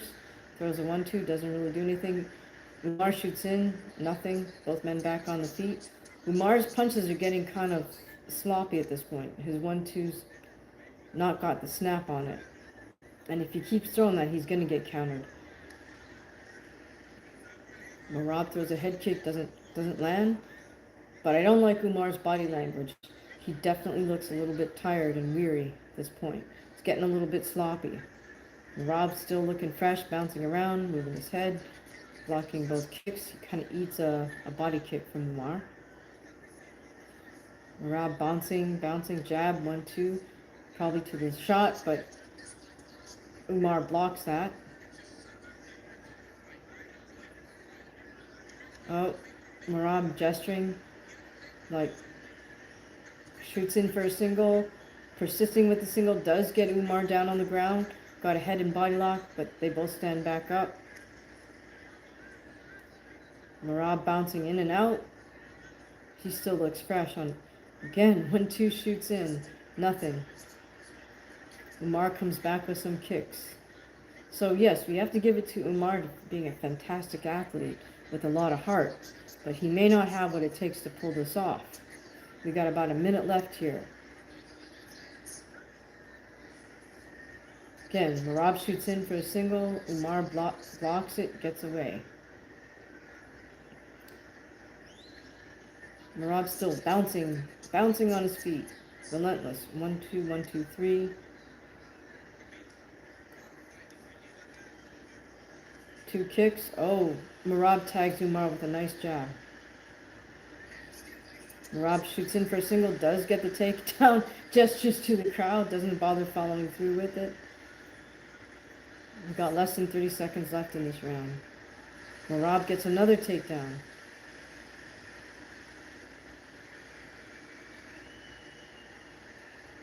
Has Umar's back. Umar walks towards the cage, but Merab drags him down again.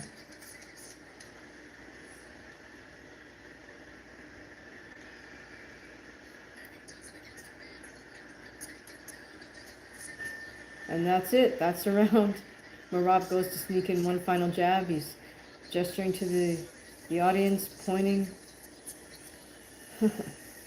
Ankit says 3-2 Merab unless these idiot judges do not rob him. Yeah, I think Merab's winning the fight.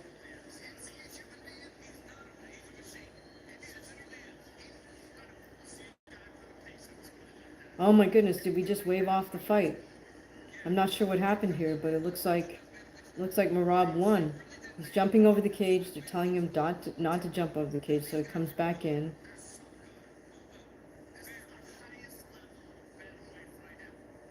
I'm not sure what happened, if Umar's corner just decided to stop it. Dana White's in the cage, shaking hands with them.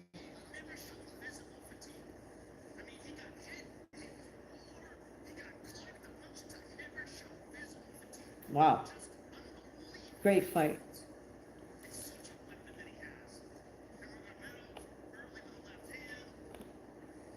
Okay, so punch stats don't matter when one fighter quits, right?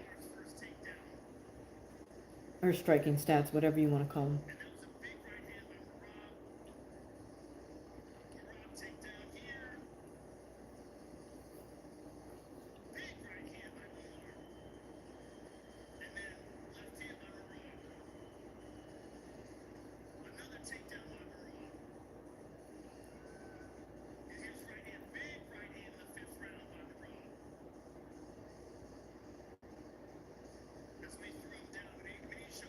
Yeah, Merab really gesturing to the crowd. Um, quite a bit of showmanship from him.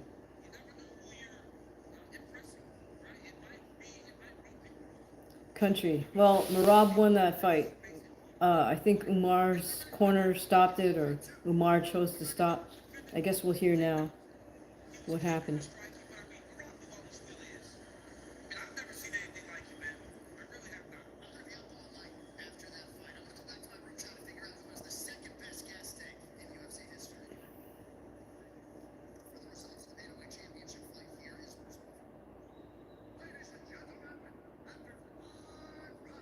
Oh, my fault. We're going to the scorecards for this, but I think Merab should have it.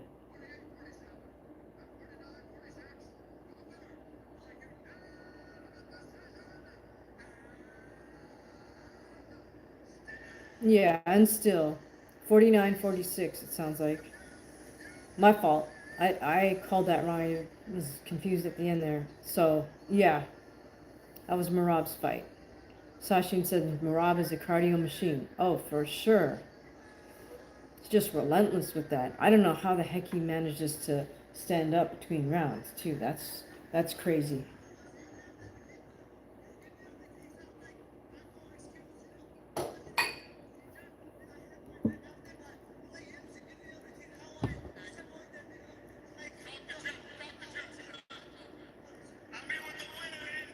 I don't know what Merab just had all these words for Dana White. Yeah, Merab wins. Now we have Joe Rogan interviewing Merab in the cage. Tyam says, sounds like he had really good boxing. Oh, it was a number of things. It was the boxing, but boxing's straight to the wrestling shot. You know, since Umar was fighting at a southpaw stance, Merab went in for that takedown on Umar's lead leg. Went for the single on Umar's lead leg. Every single time he'd throw a jab, kind of a jab to the body, and overhand right, which just set up his body to shoot in on that side.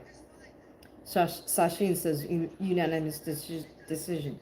Yes, it was 49-6. 49-46. Joe's interviewing Merab right now.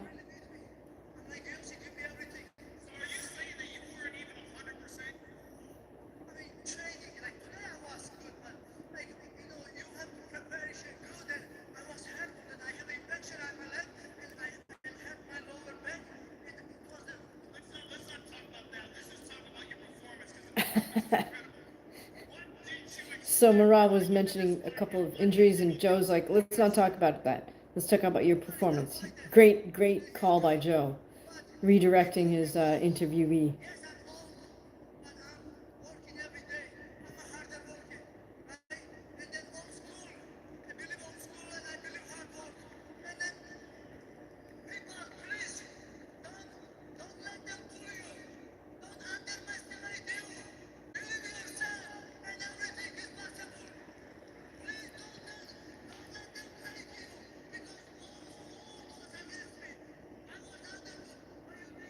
Merab is saying he's old school, he believes in hard work, and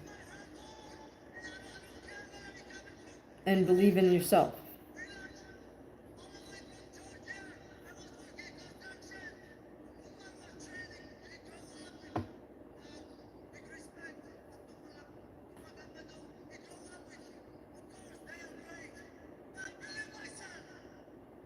He acknowledges Team Khabib, but he says, hey, but I believe in myself. Rogan just called that the best bantamweight title fight he's ever seen in his life.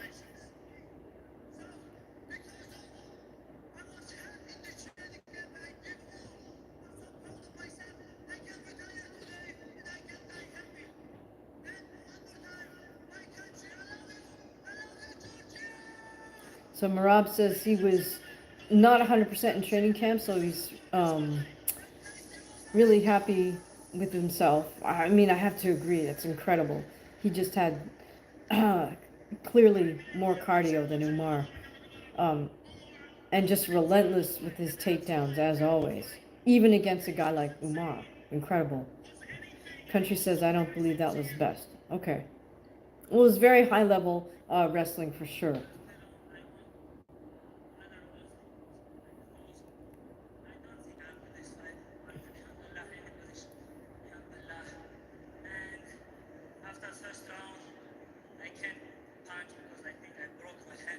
Umar is saying he thinks he broke his hand in the first round.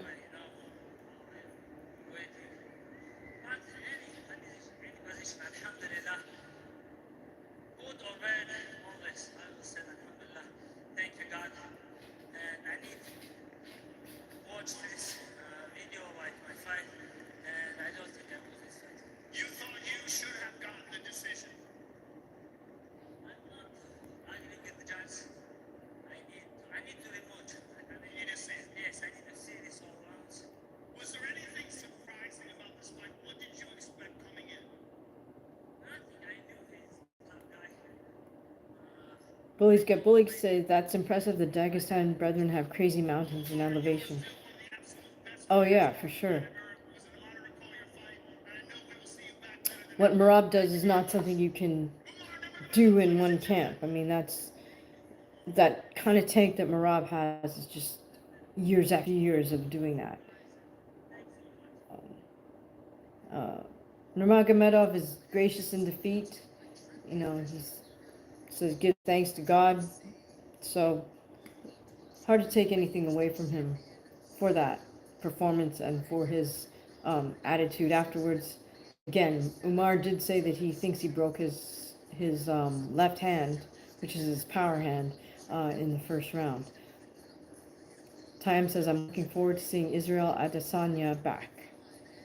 Yeah, I don't even know the guy he's fighting, but apparently he's coming back.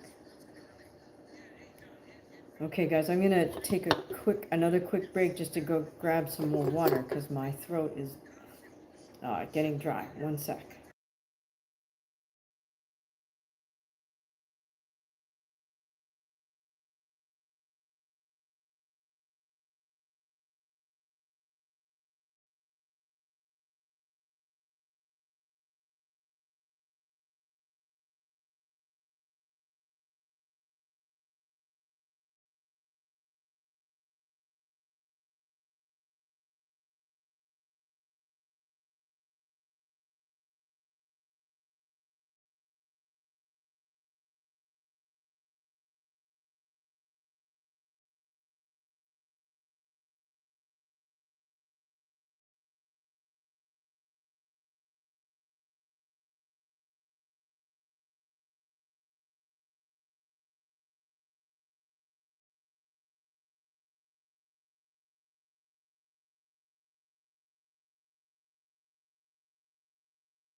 Yeah.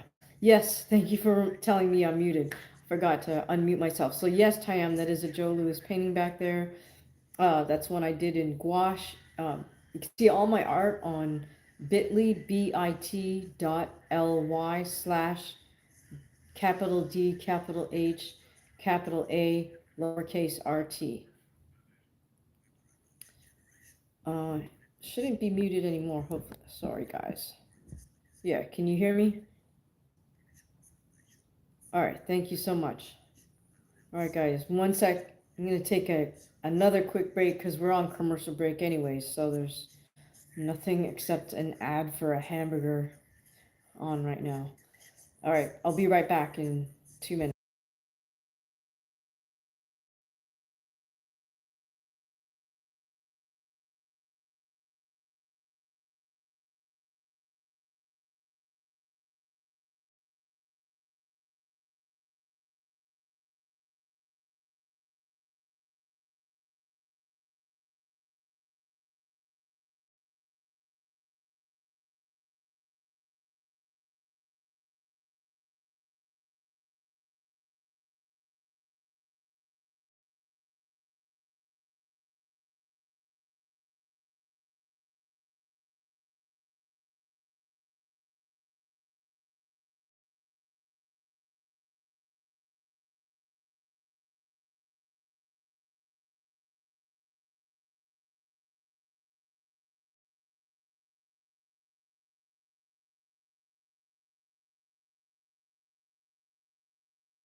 Okay, so I'll show you. This is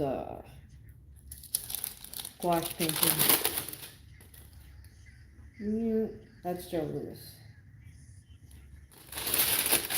So again, if you go to bit.ly/D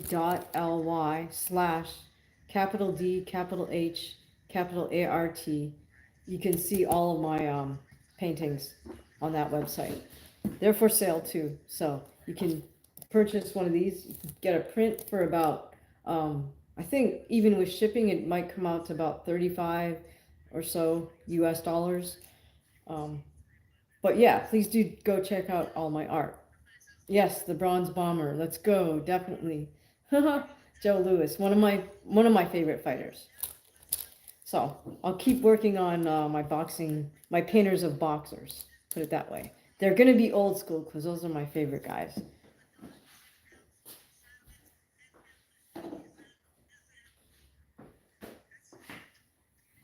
Okay, so now we're cutting to some background info on Moicano. I mean, yeah, him training. You got to do one of Sugar Ray. Actually, you know what? It's funny you mentioned that, Tyam, because that's the next one I'm working on. I realize I'm going to have to do some drawings of Sugar Ray first, a bunch of drawings, so I can kind of figure it out before I try the painting. Yeah, I know exactly. That's exactly it. Sugar Ray Robinson. That's exactly what I'm working on right now. So, to be continued. Hopefully, I'll be able to show you that one soon. Do you guys like Joe Louis? He's for sure one of my favorite fighters ever. I think his footwork is impeccable. You know, talk about a guy with one punch KO. It's not so much power as it is technique. I mean, just perfect placement of that left hook of his. I mean, he had that walk away one punch knockout without being like showboaty about it. It was just literally his opponent would be out cold on the canvas and he'd just turn and walk away. Time says for sure, smooth as oil grease. Yeah, I like that one. Okay, so we're still looking at B-roll basically of Renato highlights and some Islam highlights versus Volkanovski. And now it looks like we're getting ready to start again. I really don't know about those steam thingies shooting out of the oval in the Intuit Dome, but I guess that's their signature feature. Okay, so now they're starting with the projection on their big oval screen. Looks like it's gold and green. Going to sort of a Brazilian theme, it looks like, with some snakes and Moicano. Not sure what's up with the snakes. Time says, my dad fought like that. He boxed in the Marines. Oh, cool. Tyam says, I would spar with him and could never touch him because his hands and feet were so fast. Yeah, the amazing thing for me is, like, they used to have really good footwork. Like, compare Anthony Joshua's footwork, which is horrendous, to Joe Louis's footwork. Compare Deontay Wilder's footwork, which is also horrendous, compared to Joe Louis's footwork. I mean, they used to actually really drill heavyweights with fundamentals. They weren't just looking for a guy that had knockout power. So, Tyam, I can totally believe that. Look at the small steps that Joe Louis takes. He doesn't jump. He doesn't have his feet wide apart. He just continually takes these really small steps. But as he would say, you can run, but you can't hide. He's going to cut the ring off eventually, catch up with you, and then you're getting knocked out. So Tyam, I could totally believe that if your dad boxed in the Marines, that he had that kind of style, and which was very effective, right? Okay, so here we go. We got Moicano right at cage side, disrobing. Now he's got, of course, the yellow with green representing Brazil on his trunks. They let him wear that. Hugging up his corner.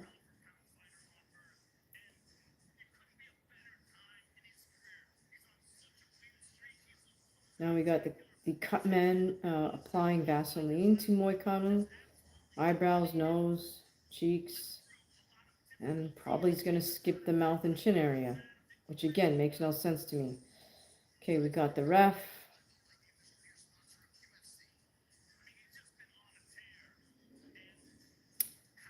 Ref's checking him out.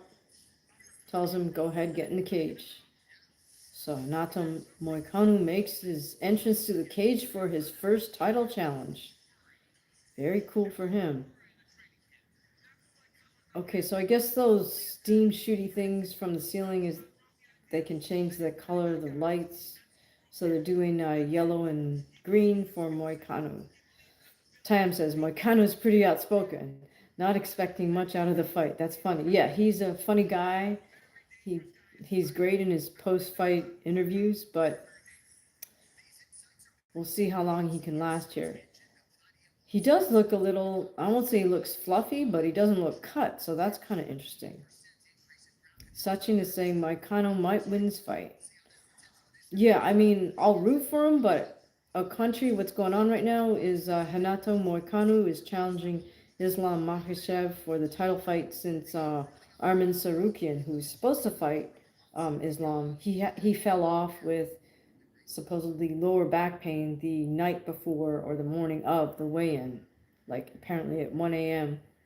So I don't know what that really means. I don't know. Have you guys heard Team Tsarukyan saying anything more specific about what happened to him that caused this injury to occur at 1 a.m. in the morning, or for the pain to just reach an unbearable level at 1 a.m. in the morning? I don't know. I don't know if it had to do with the weight cut, if it had to do with his training right before the weight cut. Who knows? Yeah, Tayam says back injury. Yeah, that's what they're saying. I'm just curious about the details. Sachin says, how's someone to get injured one day before the fight? Well, exactly. It was, they called it off 1 a.m. the morning of the weigh-in. Ankit says, no way Moicano wins, although I'm rooting for him, but he gets finished in first round. Quite possible. I mean, he doesn't, maybe that's just how he is, where he doesn't look super cut or super ripped or anything, but, if you're in there versus Islam Makhachev, you want to have put in a hell of a camp. Country says, I'd say he ducked the fight. Yeah, that was my joke earlier on, was that lower back injury, it's like, yeah, the yellow streak of paint down your back is the injury. All right, so we got Makhachev. I guess that is the theme for the UFC. The champ gets to wear black with the gold stripy things. I guess that's their new sort of theme. Because Merab had it on the same black with gold, and now Islam has on the black with gold. All right, so it looks like the UFC is really clamping down on what fighters are allowed to wear for their ring outfit walking out. Sadly, they used to allow a little more variety. Me personally, I'm not a big fan of this Venom design with the weird stripy things. But in any case, Merab has on white trunks with black waistband. Sachin says it will be the biggest upset in UFC history if Renato wins. It will be a huge upset if Renato wins, for sure. Country, they went back to the original gloves, right? Yeah, apparently they did. So they're not using those gold gloves. I don't know who the company was. I don't know what. Maybe too many people complained about them. Whatever.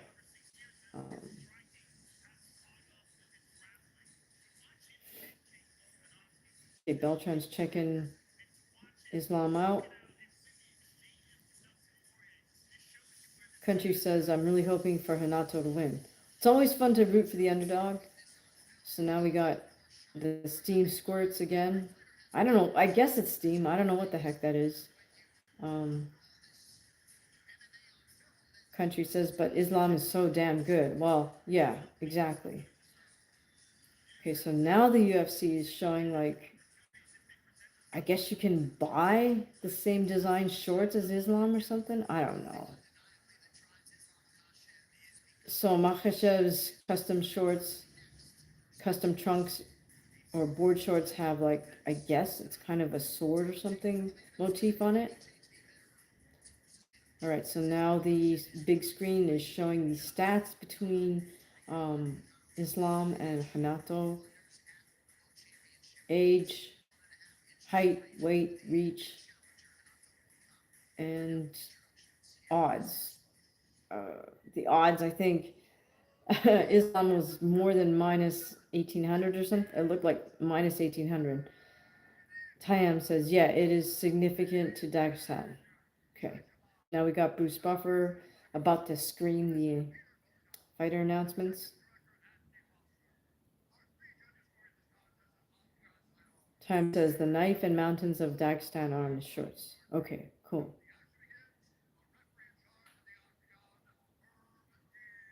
Oh yeah, that's right. The mountains are kind of drawn in sort of a subtle gray, so you can't really see them. So his shorts aren't actually all white. They're white with gray design on them and then the black knife.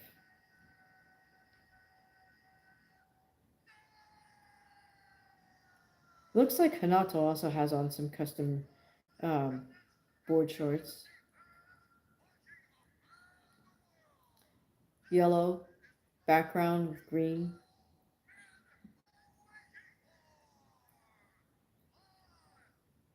All right, so they're showing the Brazilian flag on that big screen in the Intuit Dome. And Bruce Buffer is about to presumably announce Renato Moicano. Renato's bouncing around on his feet.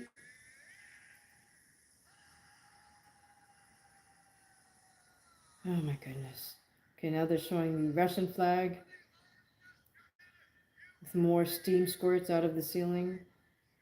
I'm just not a fan of that. I don't understand what the point of that is.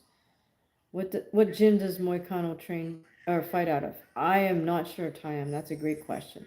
Bully says is on by submission. I mean, he might even get a KO, to be honest. All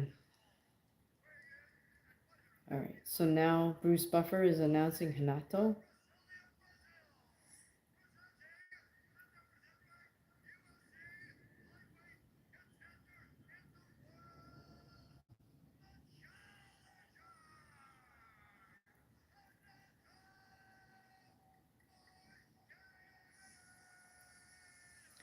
I just hope for Renato's sake that he's able to put up a good performance, because I mean, as long as he can do that, then it's like a winning situation for him. You know, he saved the freaking main event by stepping up to the plate. You know, as long as he can put on a decent performance, then it's almost like the UFC owes him one. You know what I mean? Country says Renato has been on a 4-fight winning streak. True, and he did surprise me versus Benoit Saint-Denis. I thought, you know, Saint-Denis would put up more of a fight than he did, and Renato made it look just easy. All right, here we got Islam being announced. They're showing the Russian flag on the Intuit Dome big screen thing.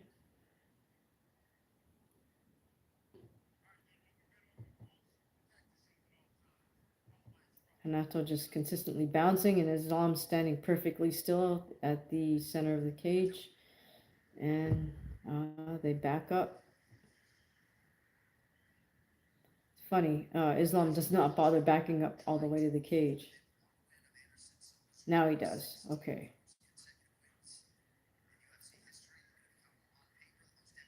Looks like Herb Dean is in the cage for this one. And the fight, here we go. So Renato fighting out of an orthodox, and Islam is fighting out of southpaw. Right away, Renato goes for a head kick. He's keeping his lead hand extended and out there with his fingers out. Country says going to be a good one. Right away, Islam with a jab. 1-2. Renato connects with a 2. Oh, Islam with a nice straight 1-2. Very smooth by Islam. Both men throwing out a lot of jabs. Islam goes for a head kick, doesn't connect. Both men feinting level changes. Renato feints a right hand. Oh, Herb Dean starts the action to warn Renato to watch his fingers because they are extended. Okay, we got a righty-lefty sort of jab hand cancellation thing game going on a bit, but Time says Islam has great hands, very unusual. Right. Islam goes for a 1-2 to a head kick. Time says he's underrated. Yeah. Lots of feint jabs by Islam. Same thing kind of being mirrored by Renato. I think he's going to get warned again by Herb Dean if he keeps sticking his fingers out there, though. Islam doing kind of that Eastern European jab thing where they kind of circle around a bit, and then he goes for a head kick, doesn't connect. But lots of jab hand feinting, which makes sense given, where he's from. Oh, Islam connects with a nice hard right hand to Renato's chin.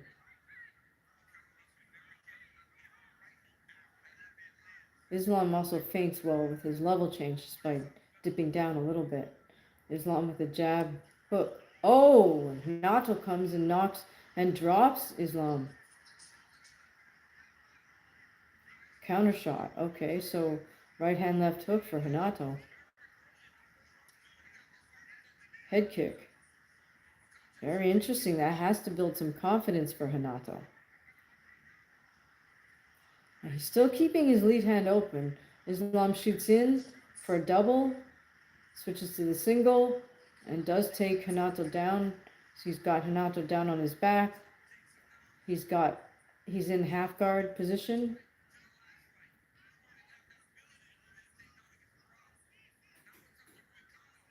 One hand under Renato's arm, the other hand sort of posting just by his head. And Moicano is trying to strike Islam's head from bottom position. I think Islam's just going to maintain control here. Time. Surprise country says awesome. Islam's making good use of his shoulder to kind of as a weapon as well. Renato's trying to kind of hug Islam's head. Doesn't really work. Islam's just being patient and sort of slowly tapping at Renato.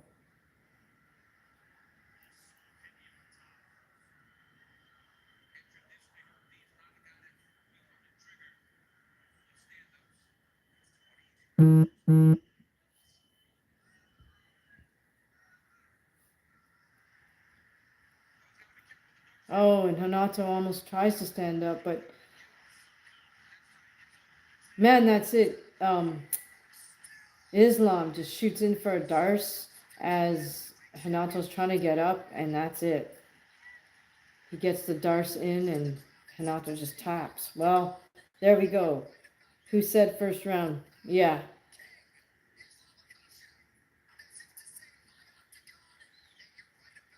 Nice work by Islam. That was beautiful. That was perfect. Yeah, darn. Well, that's a wrap. Exactly. Bully says submission. That was like he just shot in with the perfect darce as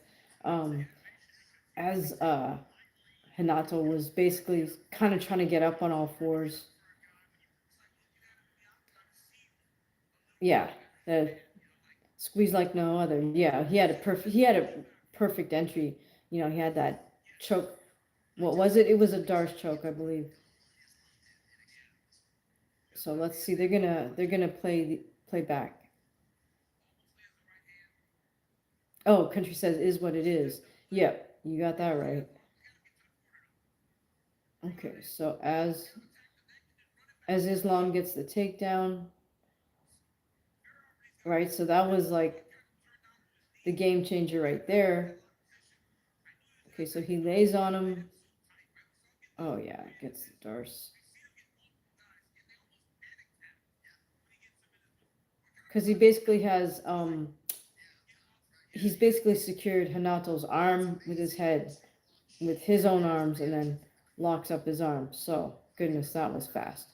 Bully says, oh, Sachin says no surprises here. Bully says the torque Islam puts on his cranks are very nice, 100%. You know. Time says if Hanato can drop him though, imagine what Illy could do.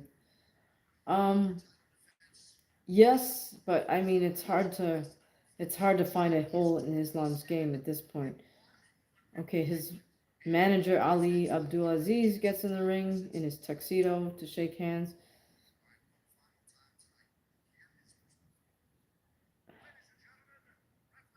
Oh, bullies, yeah, I got that one. 4 minutes, 5 seconds of the first round. Islam gets the sub. Country says they say Islam's choke feels like you're in a vice. I can believe that.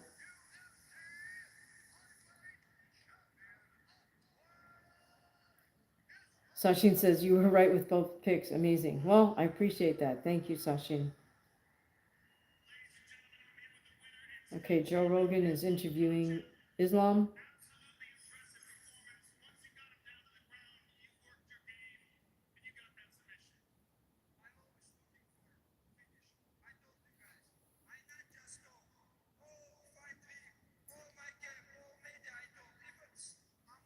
Country says, oh, Ankit says, Dana said no immediate title fight for Arman. Who do you think should fight him next? Winner of Justin versus Hooker or Oliveira 2? I mean, you know what? Personally, I'd like to see Oliveira get a shot again. Country says thank you. 100% Country. You're always free to leave a super thanks or join as a member. Bully says do Bronx. Yeah, I mean, I would like to see Oliveira in there. Give him another shot versus Islam. Why not?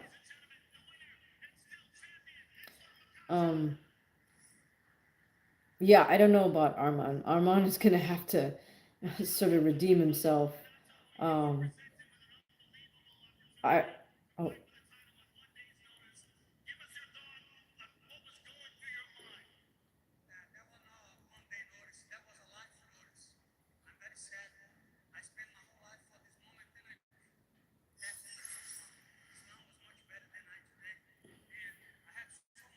Oh, good night, Tam. Thank you so much for participating.